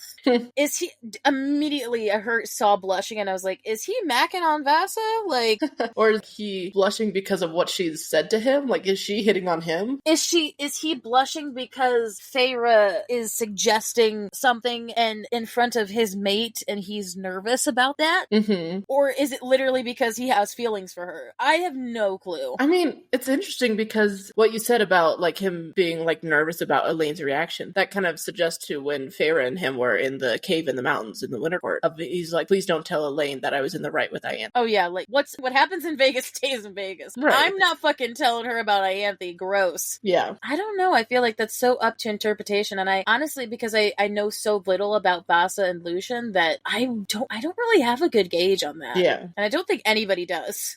No. I think It's it's all purposefully speculation. left vague. And also the fact that, okay, is this also a little fucked up, that fact that it's like Lucian knew her father more than we did. Yeah. Like, Lucian and Vasa knew Papa Archeron more than not only we did, but probably more than the sisters did. Honestly, yeah. I mean, traveling with them and at human speed, like, that's a lot of time to chat with them and get to know them. And with Papa Archeron transformed, like, into this other man, you totally wouldn't. With having familial issues of my own, not necessarily when it comes to my parents, but just family, I understand this level of contradictory nature of this. The idea that, I will say, when I first, and maybe this is my perspective, when I first read this, and then they were talking, so Lucian and Vasa, both were specifically talking about how good Papa Archeron was, there was a part of me that was like, he was to you. Not in necessarily a petty way, but just like, okay, don't try to throw it in my face that my dad was be all end all. He fucked us over for years. Yeah. There's a level of resentment there, but there's, I mean, obviously, like, none of them wanted him dead, but to just have a bunch of strangers come up and tell him that your deadbeat dad this whole time was like really a good guy all along. It's like, well, we didn't even get to meet that guy. Right. It's like, okay, great for you that you got to know him and you liked him and he liked you, but that wasn't the case for us. It's hard, isn't it? Sorry, I just had a small thing of, what if, like, Lucian talked to Papa Archeron about Elaine and got to know things about her from Papa? Maybe. Maybe Papa approved of Lucian and was like... Lucian's just like, hey, so I'm actually mates with your daughter? God. Asking for a blessing. Again, I would so want to see the adventure. I want to see these interactions for sure. Can that be a small novella, Sarah? Hopefully. So yes, they have the reuniting with Lucian. They leave actually, Nesta's the only one to stay at quote-unquote gravesite. I would say death spot, but Elaine and Feyre are walking back with Lucian, and Lucian's like, I heard you made the killing blow, and it was like, Nesta did it, I just stabbed him. Just casually. Elaine doesn't want the attention on her, apparently. I love how, like, Feyre's just kind of in the fucking middle of this awkward couple where it's, Lucian's, well, I don't really know where I should go next, and freaking Feyre elbows Elaine, and she's like, you can come to Valaris. Nice, Feyre. What a half-assed answer, though. It's like, come to Valaris. It's not even like a, hey, you could come live with me. Oh, definitely not. And he's, okay, I would like that. He's tied to the Night Court whether or not he likes it or not, and that's what's an issue for him. Yeah, because he's, technically he still has ties to autumn, and he doesn't know where he stands with spring right now. He has ties to spring, autumn, and day. And wild. The true emissary of world, for sure. Indeed. So, I really dig this. I mean, again, I really love, like, a good aftermath of a battle scene because, tensions are dying low, and we finally get to have conversations with people that we probably normally wouldn't have. Right. I like how Feyre finally makes her way back to the tent back to her and Rhys's tent. And who is there sitting inside but Prince Draken and Miriam? She hasn't ever, like, really talked to them. They flied in the sky for a little bit, but... Yeah, so we saw Draken, but we finally get to see and meet Miriam. It's always kind of cool to me in a fantasy book where we've heard so much about two characters over the past over the past 3 books, and haven't seen them ever, met them, and so it's kind of cool that we get to meet them. Yeah. And I want to emphasize this because this is important. Like, Miriam this is really the first time that we're meeting a half-fae. Somebody who is a half-human fae. Someone who's half-human, half-fae. Yeah. Because technically, Rhys is not half-human. Right. Of course, instantly likes her. Of course she does. They definitely seem like the kind of friends that Rhys would have. They also, honestly, I don't know about you, but it's always kind of cute in a couple situation where, haven't been in many of these, obviously, but it's kind of cute when there's 2 couples and they're kind of like, oh, you do that to him too? You mess with him like that? Yeah, me too. Right. And then the guys are just like, our women. These wonderful women. It's something very cliche that I really dig, so. But it fits. And especially in an after-war moment. I'm glad you're bouncing back in your usual spirits, Feyre, darling. Damn it. Feyre, darling. Yay. I never thought I'd be able to hear it again. We thought it was gone forever. Of course, I mean, yes, he's still recovering from death, so he's not necessarily up and at him. Right. It's so cute that, like, Reese is so excited to tell the how we met story. I will say that there's especially to your friends. Yeah. Friends he hasn't seen in centuries. I mean, that would be me to you for sure. Yeah. If, like, we were ever in a different place and I was just like, okay, so here's how we met. Like, I would be so excited to say it. I will say that Feyre kind of brings the energy down for sure. She's kind of stepping up and kind of being the high lady in a weird way, more than Reese is. Right. Because she's kind of the one that's like, yeah, we can talk and we can have fun, but also we have some things we need to discuss. I saw you attack Jurian. Is he dead? No. Eye roll. Honestly, I like Jurian, so I honestly would kind of be sad to see him dead. Just like the reaction of like, no, he's not dead. More convinced us not to. That doesn't sound so convinced though. Honestly, I'm still kind of pissed at them for like delaying and using all their strength to battle each other instead of fucking doing something else. Again, we don't really know the extent of how bad it was during their war, but Jesus. Yeah. Apparently he's attending the human wounded, which is good. Carefully, oh so carefully. Miriam, are you friends with Jurian? Like, I wouldn't say friends, but he's definitely done a lot of good things for us. Like, yeah, he's a prick. I'll agree with you on that. I mean, you'd probably have some more choice words for that, Miss Miriam, but... Say that about half the men in the fucking books. It's like, yeah, he's an asshole, but, you know... It's always like, yeah, he's an asshole, but... He comes in clutch every now and then.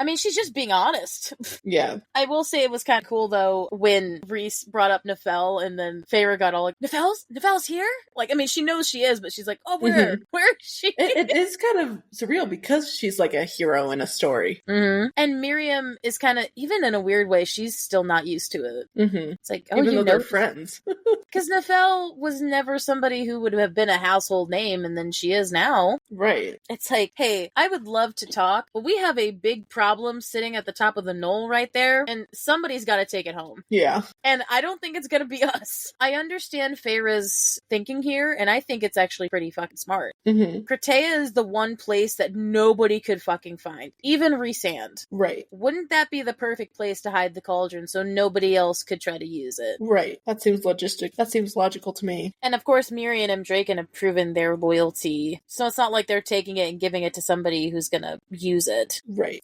I like how they're kind of subtly talking about it and not really saying it. And then Draken at some point is just, well, one of the boats will find itself a little heavier in the water. So yes, basically Draken and Miriam are taking the cauldron. Cool, that's one problem solved. And not only are they here for a couple more days, Feyre wants to call in a meeting with legit everybody. I mean, that's similar to what happened, at the end of the last war, a meeting between Fae and human. Except everybody gets a seat at the table. Yes. Not just the higher-ups or chosen generals or whatever. Well, except for the highborn assholes who don't get a vote.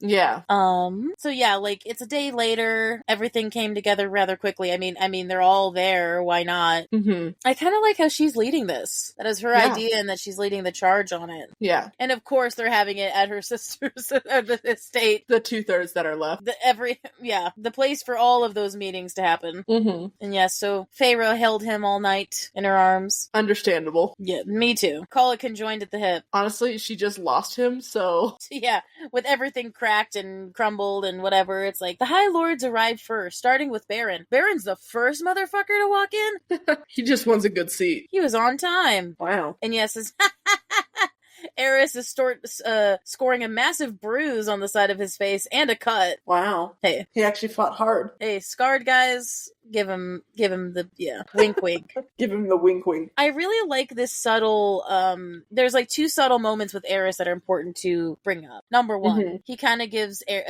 Reese this very subtle look over of, hey, we still have that deal. Like, we still have that deal. You're gonna still pay up, right? Just double checking. And then he looks to Lucian. And honestly, we haven't seen them look at each other since, that day on the ice. They haven't seen each other since then. And he looks, pull up exactly what it says, because misunderstand. With a sense of regret and sadness. I think that's the first time we're seeing emotions on that guy's face like that, so. Yeah, more like emotions other than smugness and prick. Yeah, and so then Tamlin crosses the threshold alone. Now it's more sad now. Yeah, but at least he still shows up. And honestly, Tamlin doesn't even care about Feyre anymore. He just looks to Lucian as like, takes him in his night court clothes. Just, God, we were friends. That doesn't look good at all. No. And of course, Tamlin doesn't give him the light of day. He just walks past him. Yeah, I just still feel so bad for Lucian.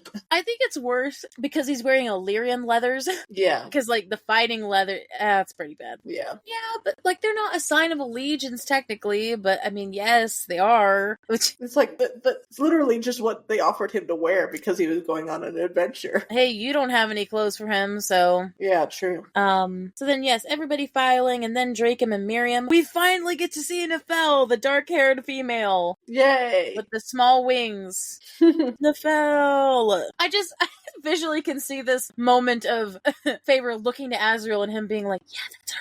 Like, it's like, oh yeah, hey, hi. And she just, Feyre waves and like, hi. And then Nefel's like, hey. Like, do I know you? the awkward interaction of, hey, what's up? Who are you? Like, cool. I mean, I guess you're waving to me. Cool. Oh my god. It was so awkward, but it was so relatable. It was also kind of like cute because, like you said, like I can totally picture Feyre looking at Az and pointing up, Az, is that? And the subtleness of everybody, all the other High Lords walking in, and specifically Thesian with his battered peregrine lover holding his hand really tightly. Oh, like, oh. I wonder what happened to them on the battlefield. Maybe the one guy almost died. I don't know. We never get his name. It's kind of like, sad. He almost died and Thesian brought him back to life. Barely. Baby. And yeah, Helion walking in. This is the first time Helion and Lucian are in the same room. Nothing obviously happens, but they're in proximity now. Now you can compare them side by side. Helion's level of to Feyre, better enjoy it while it lasts, because we're not going to walk out here unified. It's true. Yeah. He is 100% right about that. Yeah. So then they wait, and who are the last fucking people to arrive late? The humans. If you want people to respect you, you come early. They were probably debating, do we go to this meeting with a bunch of Fae? Honestly, wouldn't you rather want to come early than late? Right. Unless you're trying to think it's a trap, but I don't know, man. This does not look good. Yeah. It's like Jurian had to drag him. And Grayson's here, which, Elaine, eye roll. I put you all on the opposite sides of the rooms. You guys away from Elaine and Miriam and Draken, and y'all over here. It's like wedding planning. Oh god, yeah, she even said that. It is. And then, yes, Vasa, finally, with her unbound reddish golden hair, strides in with very striking blue eyes. Ooh, red hair and blue eyes is really cool. Mm-hmm. Very rare. And she's not very old. She's not that old compared to Feyre. Mm-hmm. Are you Feyre Cursebreaker? I love how my reputation precedes me. Mm-hmm. Yeah, the whole father in the gut of just, he was a great man. He was better a father to me than my own. They do not want to hear that. It's like, no, he sucked at being a father to us, so thanks. It's like, yeah, his honor and his memory will be with me. I will tell you, I had a very different reaction to the first time than to the second. Because the first time I was like, oh, Vasa's just, she's very bare bones just trying to be kind. And then the second time, it bugged me. And maybe that was because I got more jaded with my familial ties, but like, it just, I really felt it on a deep core, and I felt how Nesta was feeling. This tense of, are you really saying this to me? And also, legit, Nesta, out of all three of them, had the worst relationship with him. You can't tell me to be proud or happy of him, like, because it's bittersweet. I didn't want him to die, and I feel sad about him dying, but at the same time, there's this level of, yeah, I fucking hated him at some point.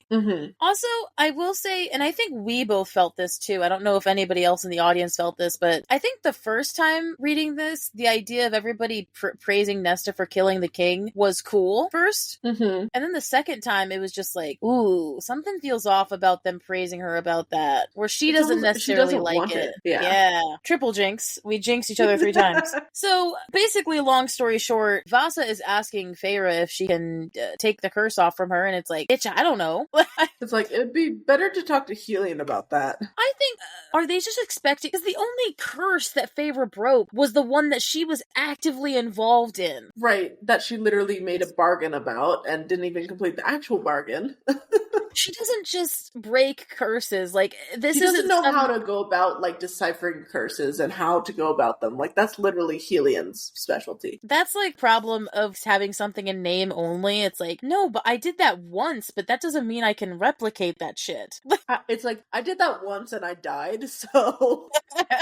So, I mean, Feyre at least gives Valsa some benefit. She's like, we can try. Helian will also try. But, I mean, we make no promises. Like, I don't know what to do. That she said that. Well, I won't promise anything. Mm-hmm. So, yeah, perhaps the healing of the armies will give her a loophole, along with the threat my fellow queens pose. Yeah. No, especially when I read this the first time, I was like, yeah, it's not over. Mm-hmm. The queens are just sitting there doing nothing, and it's, I think they're gonna, if they feel like they're gonna get attacked, they're gonna strike. Right. Ooh. Of course, Nesta does speak up here. She's like, will they try to intervene? Mm-hmm. It's like, we don't know. Dude, Nesta is legit about not to go to this meeting. She's like, why do I have to be there? It's like, well, first of all, you killed the king. She's like, who cares? And then Feyre says, you're still the emissary. This is your job to be here. Right. Oh, dude, but that hurt. I didn't even see what she was holding in her hand. Mm-hmm. Nesta, the person who bitched the most about those goddamn carvings her father made, is holding one in her hand. Damn. Yeah, I picked that up and it just made my emotions just... It's rough. It's rough. And I wonder if it's like one of the carvings that maybe like Papa Archeron brought with him to the estate, or if it's one that she like went and got from the cottage or something. I think it had to have been one that was in the estate. I mean, that makes sense. Cassian probably wouldn't let her go anywhere alone. True. Despite the fact that he's broken and limping again. Or the fact that she didn't go to him at all afterward. She didn't go to him on his healing bed. It's kind of like that embarrassment of like, well, we were super dramatic about that. I'm just gonna stay away. It does, doesn't it? When he's probably just like, no, but we had a moment. No, baby. Like, honestly, that is such a mirror to Morin Azrael in a way. A feeling like there was an accumulation to something. Yeah. To turn out for it to just be like a dud. It's like, ooh, that hurts bad. Yeah. Okay, but anyway. So Nesta's like, do you think this will work? I don't know, but I'm willing to try. Mm-hmm. But yes, as she slid her hand into mine and together we walked into the room crammed with humans and fae. Both parts of this world, all parts of the world. My name is Feyre Archeron. I was once human and now I'm fae. I call both worlds my home and I would like to discuss renegotiating the treaty. Yeah, that is an epic quote. Badass for sure. Finally, the High Lady, her coming into herself and who she truly is. Full circle. And Reese is just like, yeah, you take over.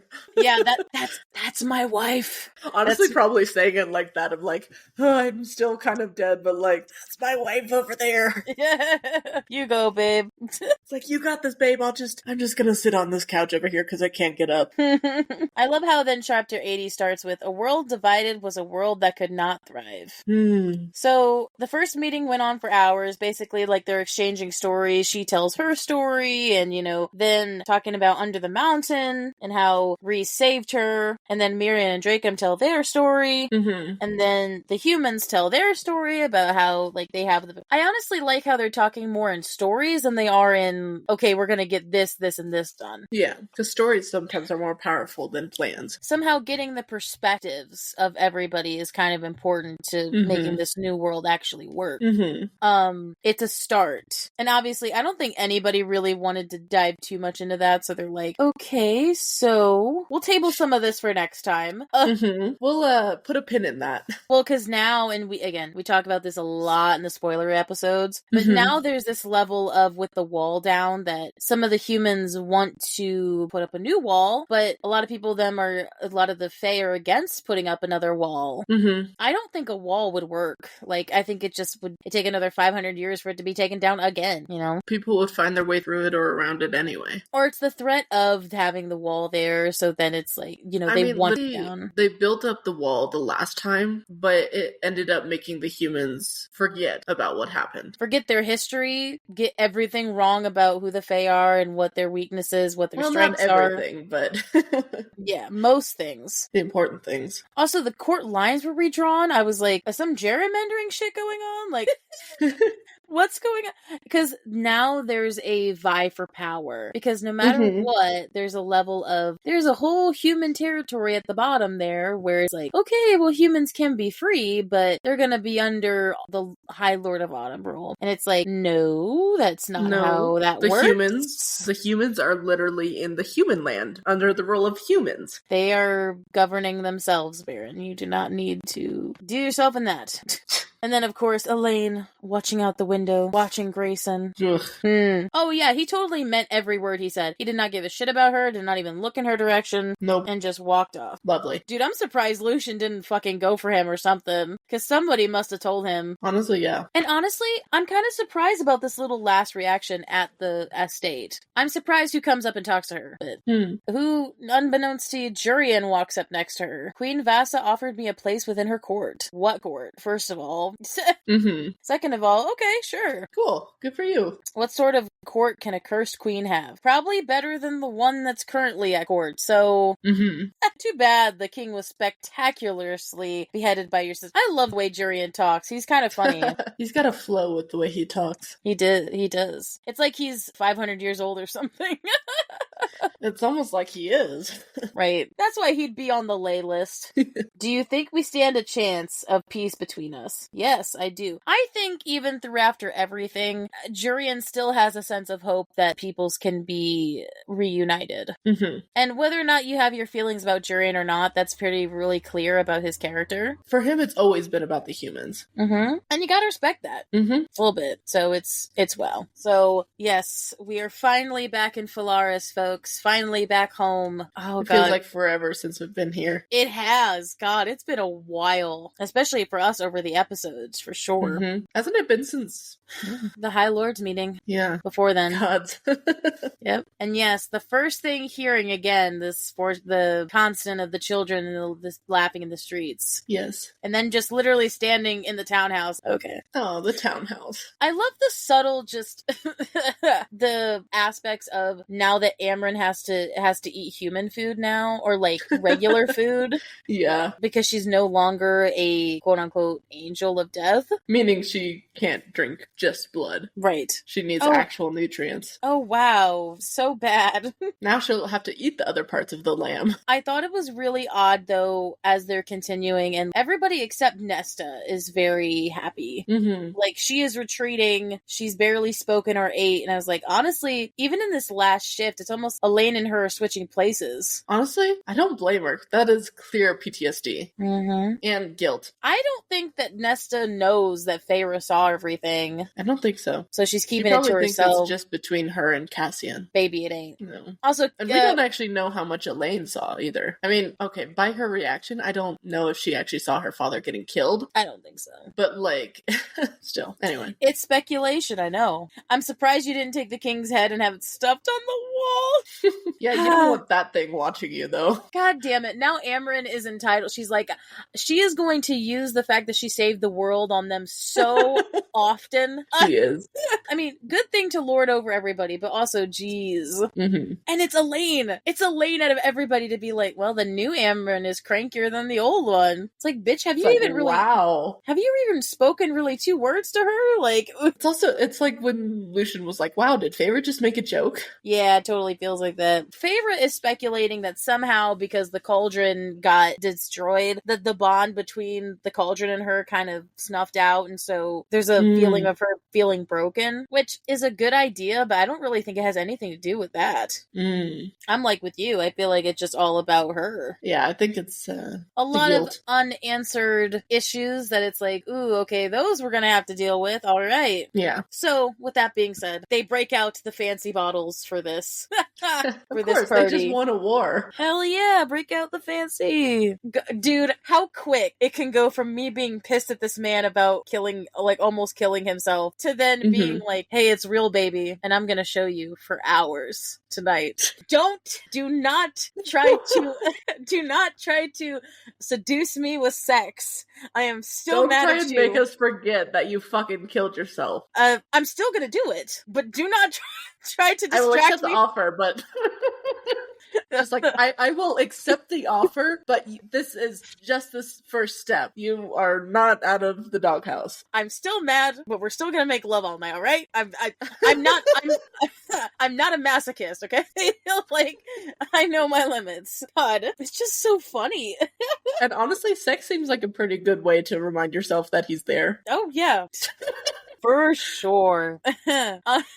So Lucian had remained behind, of course, to help the humans and wounded because he's kind, and because she knew that he was going to see Tamlin. And so, unlike the last note that she sent to Tamlin all those many moons ago, she hands him a note that just says, "Thank you. I hope you find happiness too." Aww. I think that's all in my eyes. I don't think she has to do anything more than that. I think Tamlin can have his redemption arc if he chooses to and is deserving of it. But I honestly don't think she has to do more than that. I feel like that's the completion for her. Yeah, I think that was like the last thing of thank you. I think we're at a point where we can move on, or at least I can move on from this. Yeah. I won't necessarily forgive and forget, but I will not forget, but I can forgive in some areas. Tentatively. Yeah. I suppose in general, we can just say, I am working towards forgiving you. Like, I'll forgive you eventually, but I won't forget. But that doesn't mean that we can't be happy. Right. Like, out of all the things, I still do want you to be happy. Which is a true testament of feelings. That was the true testament that they did actually care for each other at some point. Yeah. In a good way. In a not toxic way. Yeah. So what now? Nesta stalks off and, with a decisive click of her bedroom door, shuts them out. Okay, I see where this is leading. So Elaine is going to be the one that is more open now, and Nesta's going to be closed off. Damn. Yep. Do we help her? Yes, but not today, not tomorrow, when she's ready. Which is a good sentiment. You need to be there for them, but only, like, you can't push them to be ready to talk when they're not. They have to be open for receiving advice or talk. Because then it's just going to go oh, Jesus. In one ear. In one ear and out the other. Or on the other side, it just won't go in. Yes. Like, you'll just be talking to a wall. Oh, that's what she said. Anyway. I wasn't going to make it a moment. I did. I'm happy again, okay? Okay. So at the end of this chapter, Elaine is like, what do I do now? I'm going to make... Sorry, I shouldn't laugh. I would like to build a garden. After all of this, I think the world needs more gardens. Massive eye roll. I'm sorry. I agree that gardens can be nice, but, like, she's a contradiction. Is this her one purpose? Just fucking make gardens and that's it. I mean... Fill the world with gardens and flowers. Don't yuck your yum, but also, could she... Oh, God. Fucking do something else, bro. Like, I have another hobby. Right. Maybe I'm just not into, like, botany, I guess. I know, I'm not great at keeping plants alive. I can keep orchids alive. I kept an orchid alive for 2 years. Pretty good. And it's slowly actually growing back. We've continued watering it, even though the actual flowers died. But yes, moving on. These last two chapters, one is in Rhysand's perspective, and one is back to Feyre's perspective. Oh god, the idea of Rhys just hearing the others talking in the other room, and him just looking out of the window into Valaris, and hearing everybody laugh, and more beautiful than any music played at one of Valaris' countless halls and theaters. My mates laugh. Aww. Dude, you do not know how romantic of a sentiment that is to have, like, somebody call your laugh beautiful, and it's like, oh, it makes my heart sing or something like that. Especially in the possessive nature of my mate's beautiful laugh. It's so cute. Comparing it to music too? Alter now. They already did. Yeah, no, I'm talking about me. Oh. And then I love how it's a Bat Boys moment. Yeah. Cassian and Azrael coming in and being like, hey man, it's real. Our women are in the other room laughing. I wish Nesta could have been there, though. It would have been perfect. He would have definitely made some comment about that. Yeah, there's our women in there. I love how Azrael's the one to speak up about it being real, though. Let's not do this again for another 500 years. I highly doubt that.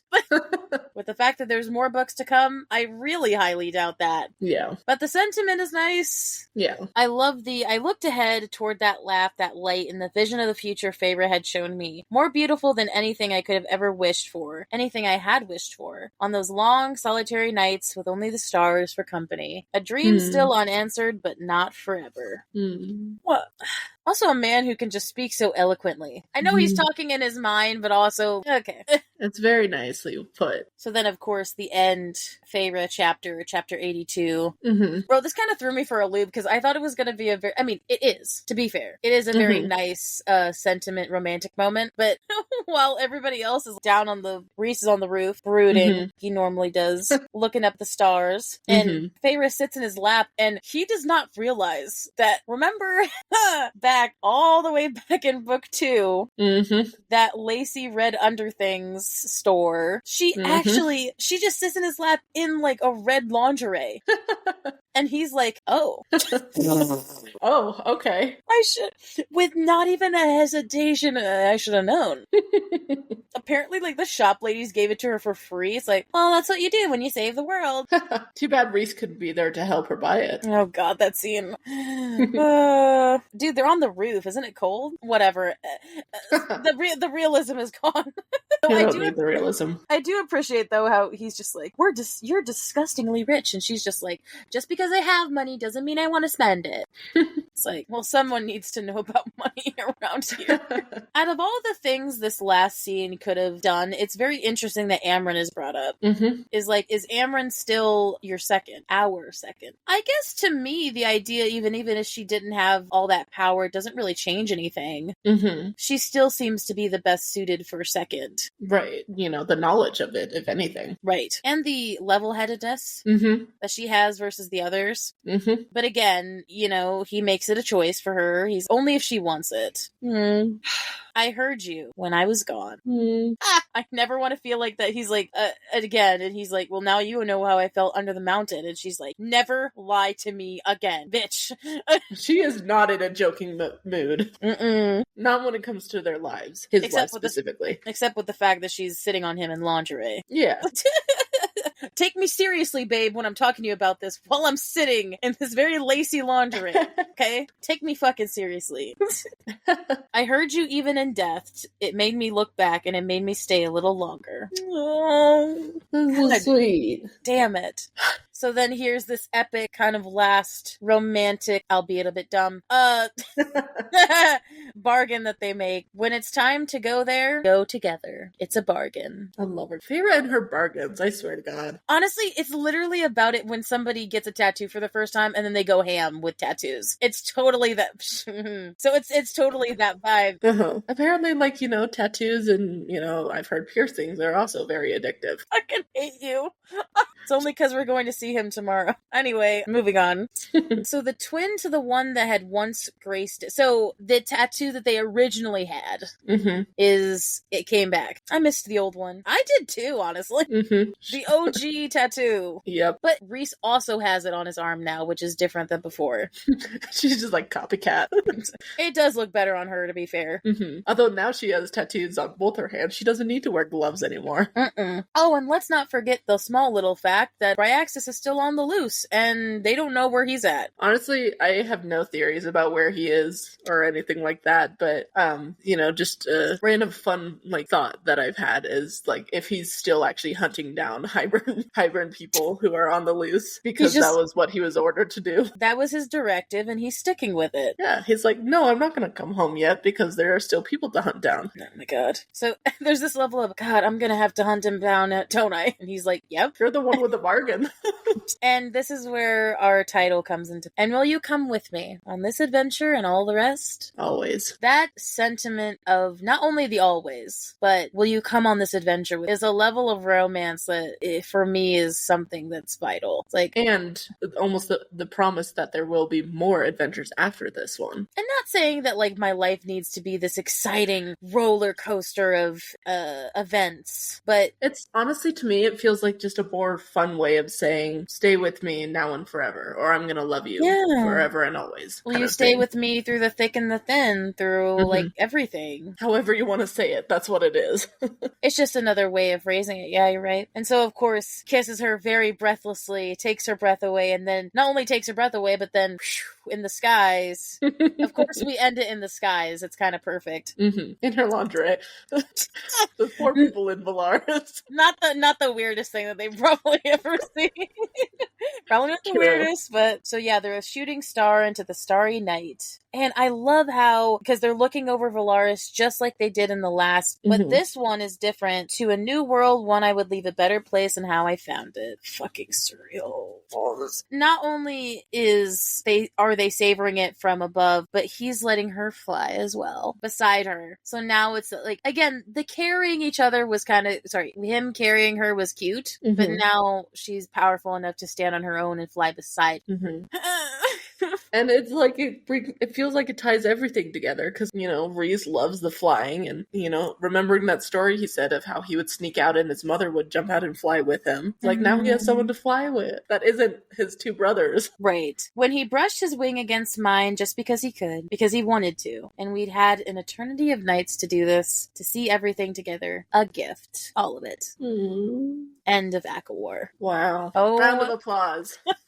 To Sarah, oh my god, this was probably, I didn't think anything could top ACOMAF, and I will say ACOMAF is like a bold favorite, but just wow. I think ACOMAF as a whole book is obviously it's still my favorite. ACOWAR, some of these moments, man, they hit me hard. Which is, ACOWAR is like, again, the combination of like everything that we ever learned about this world coming to a head, but then also the fact of it's the most epic of cinematic moments throughout the whole entire thing. Not just the ending, but everything. Right. So honestly, I can't wait to dive in deep with our moms and dad about the events and see what other people's reactions were. So this is not the end of us talking about the actual deep diving of those scenes. So just to let you guys know. So that was an emotional roller coaster. For sure. So now we are going into our second section where we talk about the wonderful graphic audio, and it it brings out the emotions that we went through in the deep dive and then just amplifies them because it's like you're watching them in a movie. So let's get into it. It wasn't until I listened to the graphic audio when it came out the first time for this section, well, and for ACOWAR in general, that like I full on sobbed like I did the first time, because I hadn't had as a visceral reaction, because I've read it a lot before the graph came out. So I just, okay. So we go all the way back to chapter 72 at top, when their father was revealed that that he's coming and that he's saving them. Very much again, let me just blanket statement say the whole graphic audio is amazing. So I'm not going to touch over everything because I've touched over it a lot. So overall, narration, melody, excellent. Overall, music was spot on like we always do. And I'll bring up the music a couple times, but also just in general, so many good scenes it was hard to keep count. From the top, I love the comedic timing of the Vasa line of Anthony / Rhysand going, "Hey, is she still cursed?" And then just hearing this big epic sharp fire and pew, like fast noise. And it's like, yep, she's still cursed. The noise, the video effects and the sound effects made it just as that more comical, but also badass in this very fiery way. Honestly, I also think Draken's voice is spot on. I didn't even think I had like a voice for him in my mind, but I was like, I dig this a lot. He had a way of speaking, but then also like a slight accent. Oh yeah. Can't quite place it. Yeah, we tried to figure out the accent last time and we just gave up. So if anyone can tell us what the accent is, please do. I also just love the Anthony line of when Draken says that Miriam was mad that he didn't come and see her. He's like, tell the witch it goes both ways. There's a level of rapport there. I love that. So then specifically when obviously Nesta is trying to sacrifice herself to lure the king away, the visceral feral no that comes from John / Cassian was deep. I was like, no. It's like, okay, I just might have to sit this one out, guys. It did make me remember that he legit just lost a whole legion of warriors, and he's not going to lose Nesta. I know, and it's sad. Though I do appreciate the very good exchange between Cassian and Rhys. John, the amount of emotion that he has for Cassian is so perfect, not only in his delivery of Cassian, but the way I was even talking about it in the deep dive, about Cassian is very muscular and very like manly man, but then has these very intimate, sometimes striking moments of softness, even in the voice, and I'm like, don't make me fall in love over again, please. Too late. I already love two of you. Stop. Honestly, it's more than just two, but Yeah. everybody. But no, that was really good because then also Anthony was very guttural as well. Like, no, don't do this. Like, and then the voice breaking at the like you're gonna die just hit so much.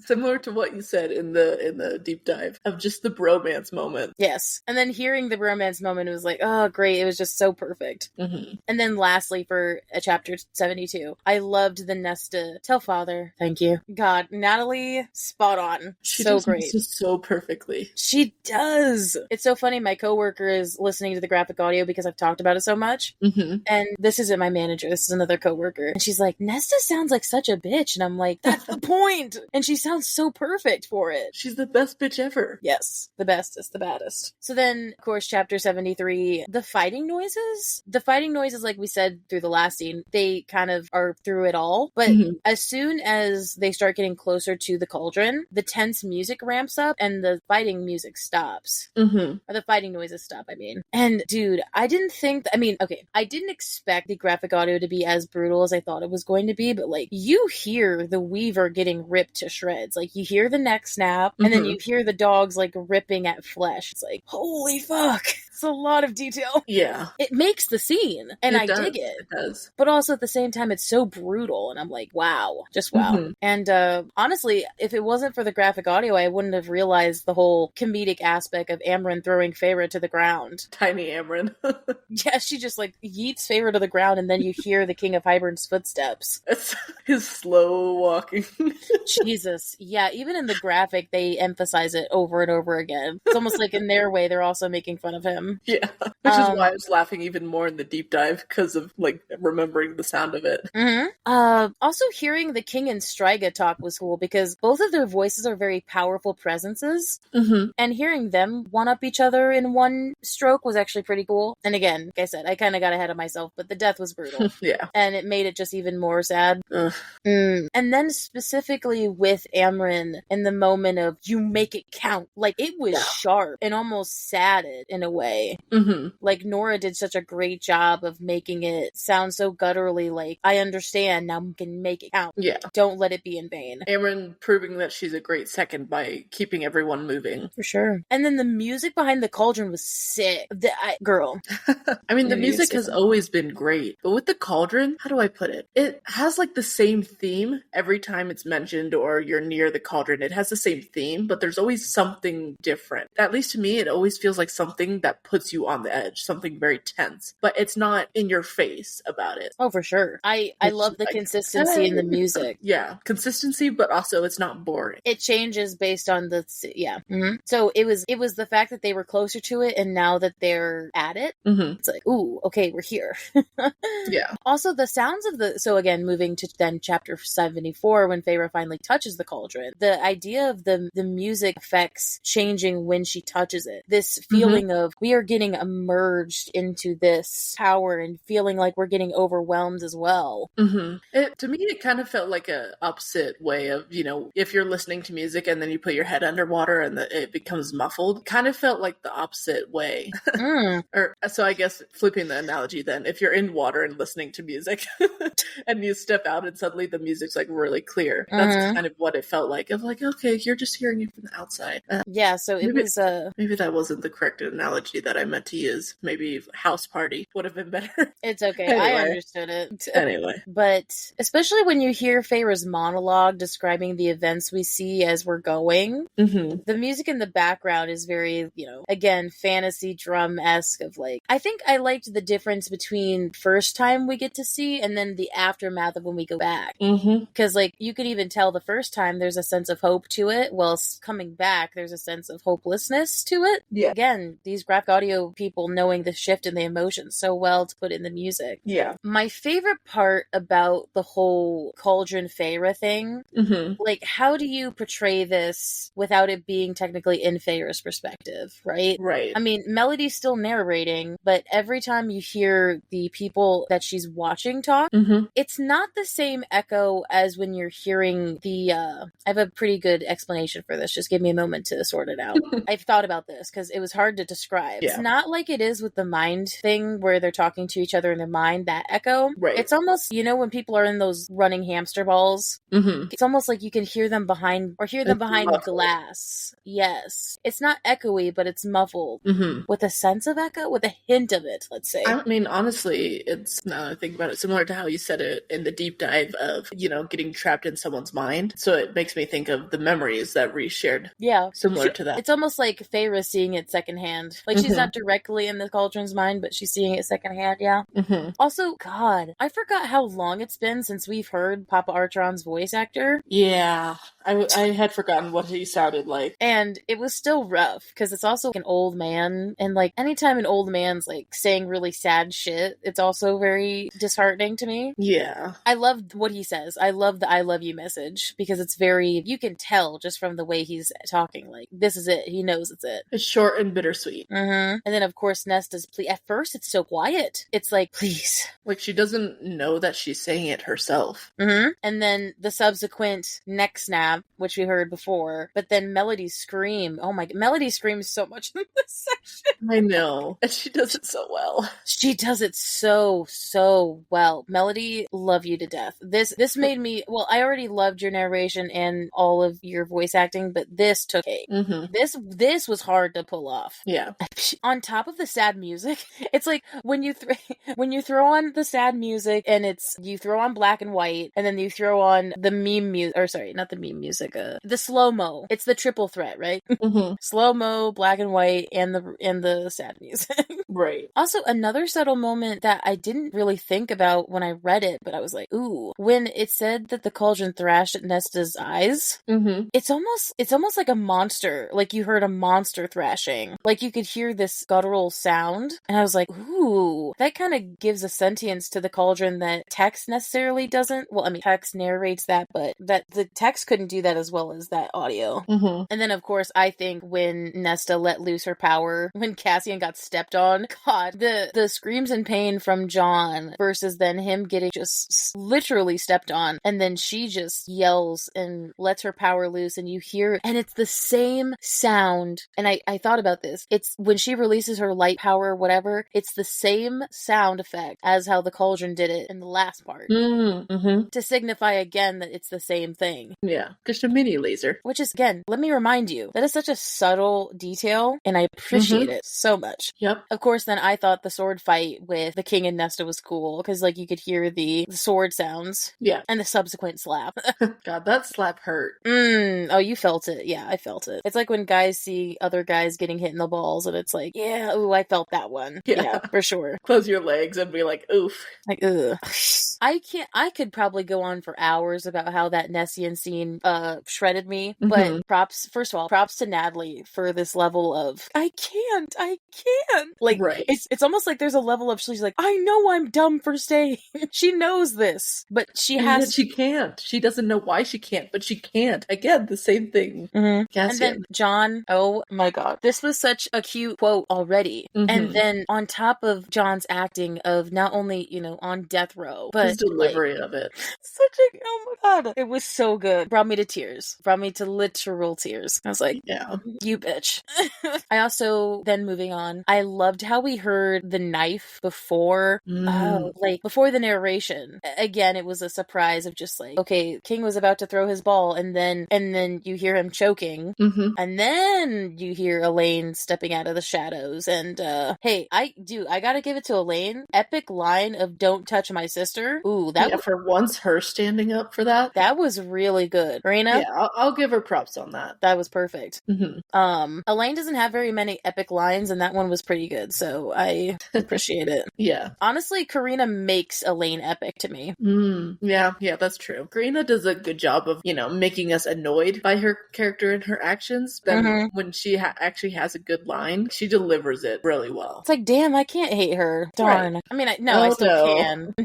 Oh no, we can't hate her. No, I still can, just not when Karina gives the delivery. Right. Then, of course, moving on to chapter 75. Ooh, so Melody, and I've said this before, but I think specifically in this last section for everybody, Melody does such a great job of not only changing her voice in the narration, as well as her voice and her actor as Feyre, but especially when the whole Nesta slaughtering the king and the kind of evil music behind her severing his head off. Mm-hmm. There was a very creepy-esque melody monologue of just like Nesta taking the knife and shoving it in. Like it was like, ooh, I'm even getting creeped out by that.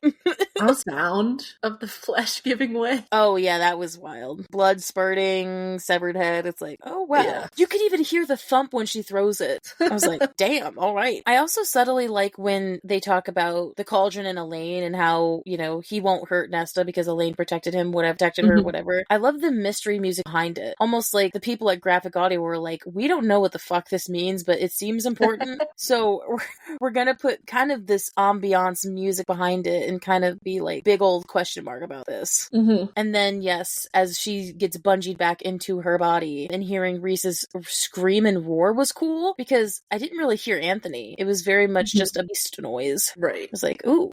Then the comedic Amaran slapping her, she's like, wake up, girl! Come back to us. Right. And the sad realization music and of Amaran being a badass is she's a badass. Tears. I mean, the fucking monologue. Yes. Nora's monologue of Amaran's is probably one of my favorite moments of hers, probably throughout the books. Because it's her moment to finally be vulnerable, but also at the same time being selfless and doing something for everybody. She gets a choice to help, and she chooses to do it. Right. And it's very, like, pleading with her. I just, honestly, even the subtle voice actors that aren't the big major names, but even them I love to death, because they, like, set the ambiance of the scene. He's like, don't. It's like, babe, I'm sorry. It's like, I just got you. Yeah, it was a very sad music equated to that, but also really epic as fuck when she pops out. And she pops out in a fiery blaze and you can hear it and just the screams of everybody, and then all of a sudden you just feeling this very wiped out sense at the end. Yeah, a silence after literally everything has been taken out. A silence and then birds chirping. The juxtaposition of that is insane. It kind of gave me whiplash. I know. For it to change all of a sudden. And of course it doesn't stay there. No. So top of chapter 76, Varian and Feyre in the aftermath. I love the somber tone of hearing the cheers of everybody excited that the battle's over, but then of course us feeling sad because we know the reason behind it. Yeah. It's very bittersweet music. It is, yeah. And this whole scene, the cauldron, is neat as hell. And it's so different than the other cauldron scene before this, because it's different because she's actually in the void. The lack of music with the cauldron and watching the void is cool as hell. Yeah. Oh, God. Listening to this part of the graphic audio was hard because we as people knew where it was going to go. And so it was ramping up to a certain point. It was like, oh my God, I hear it. I was a fool to think that I was prepared for it. Yeah, no, I was not. I was full on bawling when I listened to this first time. I will say with the void, like there was the silence, but then it started having like almost like a monotone droning. And I don't know what it is with my water analogies today, but but you know, it's kind of the feeling of like when your head has been underwater for too long and your ears start ringing. Like that's what it reminded me of. See that? It is kind of hard to describe these audio moments sometimes because it's like, I wish I could just show you what I'm talking about, but you just have to get it for yourself. Especially when Feyre is monologuing about how the cauldron feels. I can get that vibe. And you can just tell where she's at because like she's technically not in the world anymore. She's technically in the void with it, trying to fix it. Yeah. And this motherfucker of Anthony. Three guesses on who that is. Right. Every one of them will be correct. The fact that it's not even just from the start of the scene of him being like, are you all right? And whatever. And then the comedy behind it wasn't even the same sort of comedy that he normally, there was a somber, like you could even tell it in his voice then. He was just like, let's not get on Nessa's bad side, huh? There was a level of tenseness to it that she didn't even pick up on. And I was like, And of course, yeah, you wouldn't get it unless like you listen to the graphic audio, but you know, hearing while they're both like fixing the cauldron together, I can hear it in the way that Melody narrates. Feyre's voice is lackluster. Like you can tell that she is tired, and you can tell that Rhys is on his literal last leg. I think it wasn't something I noticed. I had when I forced myself to re-listen to the scene. That's when I noticed that Feyre's voice wasn't like super, you know, energetic. Oh my God, we have to to fix this. Like, no, it was very much of like, oh, this is hard. I feel his magic flowing and my magic is flowing. And, you know, just super like low energy of just like, I just want to be done. The sound of the three things about Anthony's performance for that is, number one, when it was the difference between the first I Love You and the second I Love You. Because like the first one was so full of hope as well. It's just like, or it kind of felt a little panty, but it was like, I love you. And then the second one was almost breaking point, like, I love you. It's like he's realizing that he is out of magic and he still needs to give more. And you could tell the difference between the one being like an actual I love you and the other one being a goodbye. And I literally flipped off my fucking phone. Me too. I was like, I love you, Anthony, but Jesus Christ, you are making me ugly cry. Yes. And especially the reforging of the cauldron was cool too, because you could hear like the pieces coming back together and forming together. And the cracks ceiling and everything. Yeah, it was really cool. And then just how the fucking music turns from when she's like, hey, we did it, the cauldron is anew, to her turning and going, Reese is on the ground, he looks like he's sleeping. Oh my god. And like still in that same tone, it continues into like, all I heard was silence. You know, I see this and blah blah blah. And then in the background you hear the screaming start. Oh my god. It's so perfect for this. Screams, as someone is so empathetic, and you too, like those screams hurt me. Oh, it hurt a lot. They made my chest ache. It triggered my anxiety. I'm just like, no, stop screaming, please. Yeah, it was hard. When we talked to Melody in her interview, we talked to her about this scene, and it was it definitely took her a lot to drag up some of these feelings. I can't imagine like what she had to bring up to get those kind of screams out. Or even to do this scene, and then it's like, okay, bitch, I'm taking the day off. Right. I feel emotionally drained. Do the whole last section, and then it's like, it's over today. Yeah. So then, of course, top of chapter 77. The music and Melody calling out for Reese. So, of course, you hear the screaming, like Liesl said, but then it turns into, again, it's not scripted, but it's Melody is like, Reese, Reese, Reese. Oh my god. The despair, not only in her voice, but in the narration as well. Like, I could hear her crying.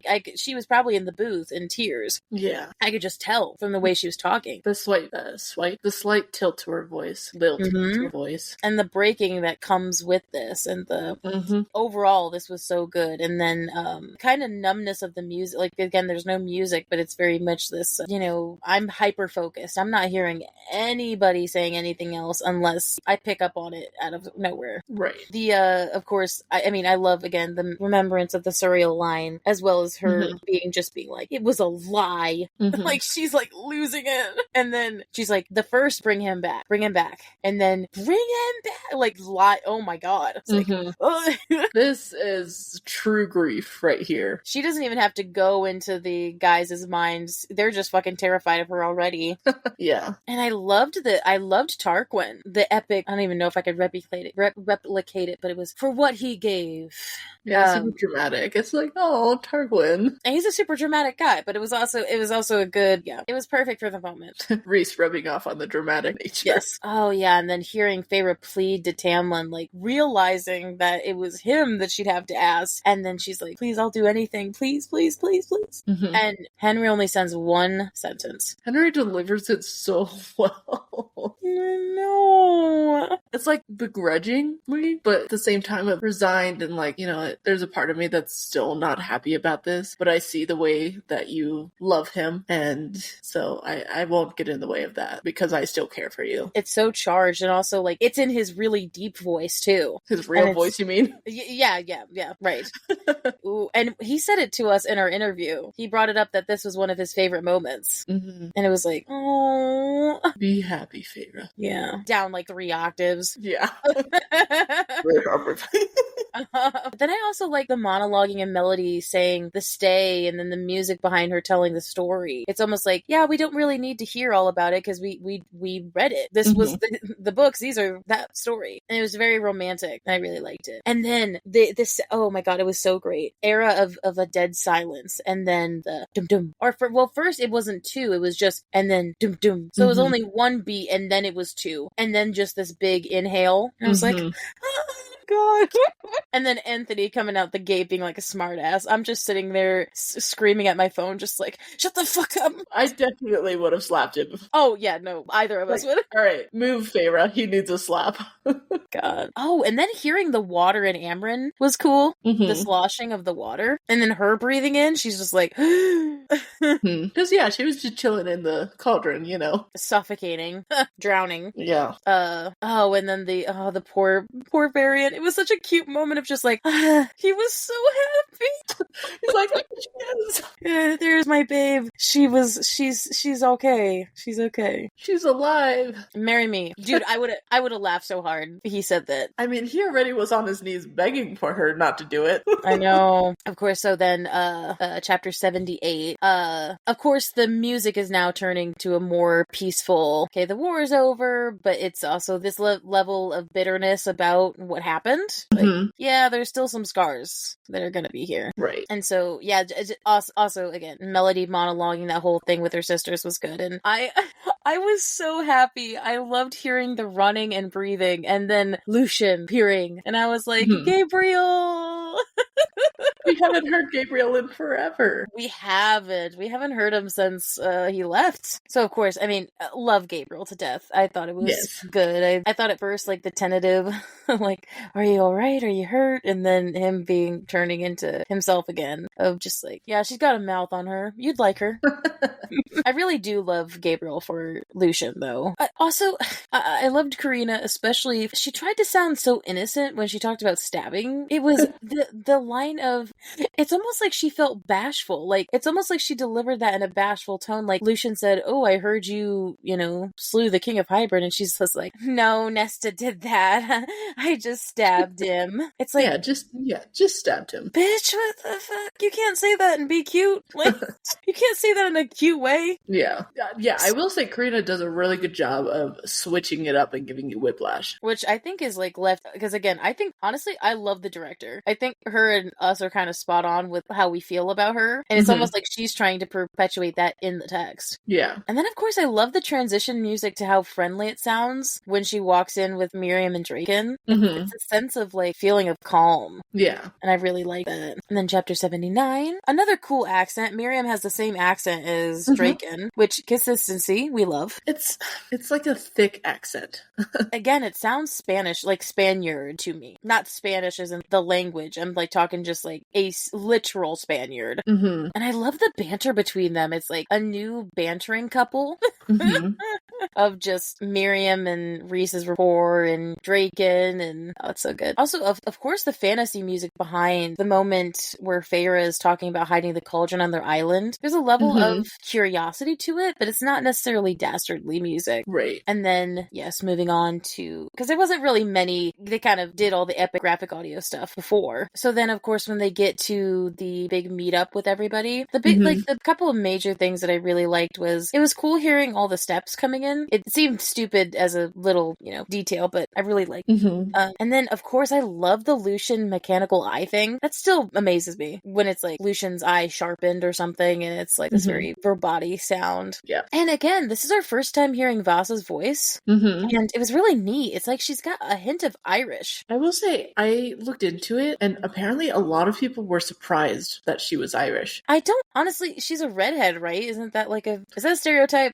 It's kind of a stereotype, but it is also very common. But people were like, she shouldn't have been Irish. It's like, I think it kind of fit with her personality. Honestly, it makes, because the human queen sounded English to me, British sounding. Kind of makes sense if she was kind of outcasted. Yeah. In a weird way, it kind of fits, doesn't it? Yeah. I thought it was actually pretty, I thought she was going to be Irish. I didn't think. I wasn't thinking like Irish necessarily, but I definitely was, when I heard the voice, I'm like, okay, yeah, I think that fit. Well, so I was surprised when people were saying they didn't like it. She wasn't full-blown Irish. Like, she wasn't in a thick Irish accent. It just had a hint of it. Right. It was just literally an accent. And then I liked the cool, epic, revealing music, like always. That music that has been a common theme of, do we really know if this is going to work? There's a sign of an unknown. Yeah. And I really like. And of course, good old Melody Muse with the cool Feyre. My name is Feyre Archeron.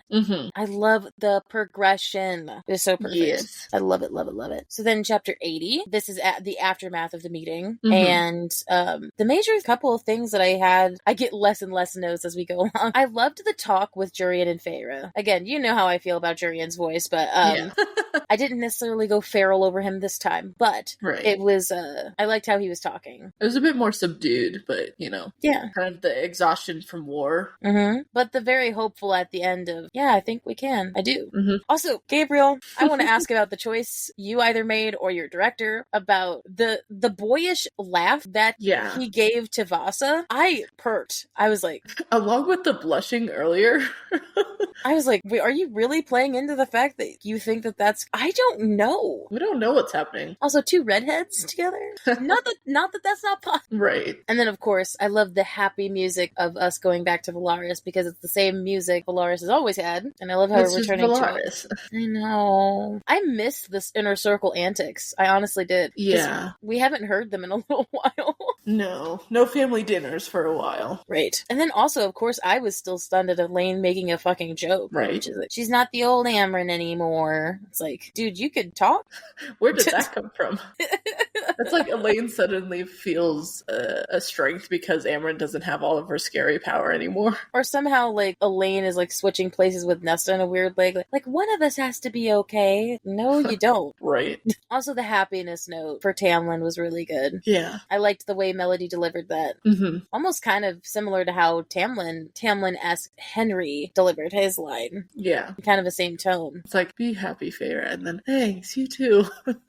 Yeah, I hope the happiness for you too. Also, I think this is the most we've heard out of Elaine, like, in a scene, cohesive sentences. Right. She's actually interacting with people. Bro, where did this come from? And why all of a sudden? The confidence of killing the king, maybe? Weren't she, like, puking at the battlefield?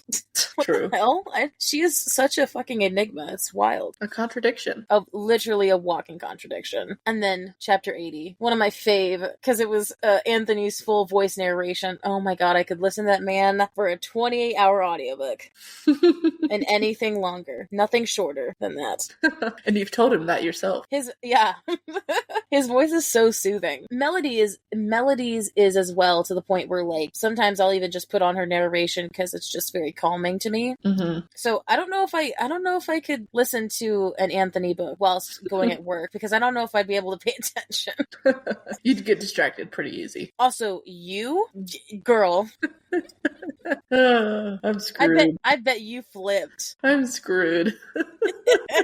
We are talking about Sean/Azriel's big belly laugh during this scene. It was the happiest I heard him, and oh my god, I mean, it gives me the same feelings of when he had his whole monologue about the Nefel philosophy. Of just like, wow, this is the most I've heard him talk, like in a direct one time. And then hearing the laugh, it's just like, oh my god, he can laugh. And I want to hear this more, please. Yes, I mean, his soft chuckles are beautiful as well, but a big belly laugh from a usually quiet guy. Oh my god. Ooh. Sean! It's so perfect. He sounds so good. Yeah. It's like, I want to be there and laughing with him. Yeah, I want to be there in your lap in lingerie, hearing you laugh. On the roof. on the roof, and then you take me up in the skies, and then, yeah, okay, you see where this is going. I can't fly, but you can fly me up there. You got it. Unless his wings are still healing. Yes, then you sit the fuck... I mean, of course, I freaked out at... John and his narration up until this point, he's kind of going back to his guttural Cassian dark humor, and it's very low tone. Yeah. And I'm just like, oh, it makes me happy. You're like, giggle. Yeah, he's like, what are you doing in here, you bastard? And I'm like, oh my god, he's back. He's back to normal, okay. He's not being the general right now. He's just being Cassian. Which, the general moments, babe, you're still hot there too. I just appreciate the more bastardly moments of him more than the others. You prefer the bastard over the general. Yes. Most of it. Depends on the mood. Depends on what he's saying. Yeah, true. And what he's doing. Anyway, fucking okay. We're rich for these bad boys. Oh, for sure. And it's just the beginning. So then, last chapter of the book. I love how the happy music this time is fucking fiddle music. Yeah. That warms my heart to no end, because not only the Tamlin reference, but also it reminds me of the summer solstice, but just better somehow. Which the summer solstice, that was around the time of our episode of was the happiest moment of my life. So now it's really a happy moment of her life. Yeah. Also, Melody and Anthony are such the perfect voice couple. If I had like a perfect chemistry voice couple, they would be it. Mm-hmm. They're just, well, maybe Nesta and Cassian as well, but I think Anthony and Melody are spot on, because I love the idea of, I think even Anthony in his voice acting was surprised at the quote unquote Feyre sitting on him, and he went, oh, like it wasn't. She has been good at getting him out of his brooding. It wasn't a sensuous or it wasn't anything that was, he just legit went, oh. Like genuine surprise. And then it turned and it was just like, okay. I loved the boyish at first, and then it just being like, oh, hell yeah. Like, of course, and then what they say is just perfect. And, him talking about how he heard her after death, and the always, and oh my god. Mm-hmm. And then they were in the skies, and I loved that sound as well. Yes, the flying sound. And it was such a fantasy, perfect, picture-esque end. Like, legit, I can see them flying off into the sunset, the night, whatever, together. And there's this level of finality even to the music. Again, we know there's not a finality to it because there's more books, but in a way it's the end of Feyre and Rhys's journey. In a way. Like, they will be in the books first, but... Right, but it's not necessarily gonna be their narration. And I told this quick before we part. I told this, Liesl, when we did our book talk, so it's like, yes, SJM has made this clear that the rest of these ACOTAR books are not going to be in Feyre and Rhys's perspective. Now, Frost and Starlight's a little bit weird because it's kind of a transition, so we can talk about more when we get into that season, but overall this is supposed to be the quote-unquote end of the Feyre narration journey, and it's going to be other people's journeys. Yeah. So honestly, I'm excited for this new adventure we're getting kicked on, but also I like the finality of this. Yeah. End of the OG trilogy. Right. So thank you so much for staying. If you stayed the whole time, this is going to be a chonker, a long one. So we really appreciate that. And I hope you guys enjoyed it as much as we did. We had a great time. So we'll have 2 episodes left. We have the mom's perspective and the dad's perspective, where we can hear more about the analysis of things and more about like reactions and stuff. It's kind of hard to do that in a deep dive when you're doing it all at the same time. But yeah, so there's that. And yeah, please follow Facebook, Instagram, the TikTok, the Patreon. Please sign up for free so I can send you the Discord link. We're starting to do more Discord things, which Liesl can say if she has more to add to that. And again, if you want to follow us on Patreon, please do. It's $3 a month for the Hi-Fi and $5 a month for the Inner Circle. You get early access, audio, video show notes, and video access to episodes and art episodes. So if that interests you, please go ahead and look at our Patreon. But again, please review and comment. Please review on any podcast, honestly, that it helps. So it'll only take a few seconds to hit the review. It helps everyone in this business. Yeah, so we have a lot coming up that we have in the works, so please get pumped for that. And so again, if you have anybody who likes ACOTAR or wants to get them into it, send the podcast their way. And for anybody new or old that wants to... We post on a variety of platforms, so like they can listen to us anywhere. Yeah. So yeah, please, have a great evening, morning, whenever you're listening to this, and we will see you guys in the next episode. Bye, guys. Bye.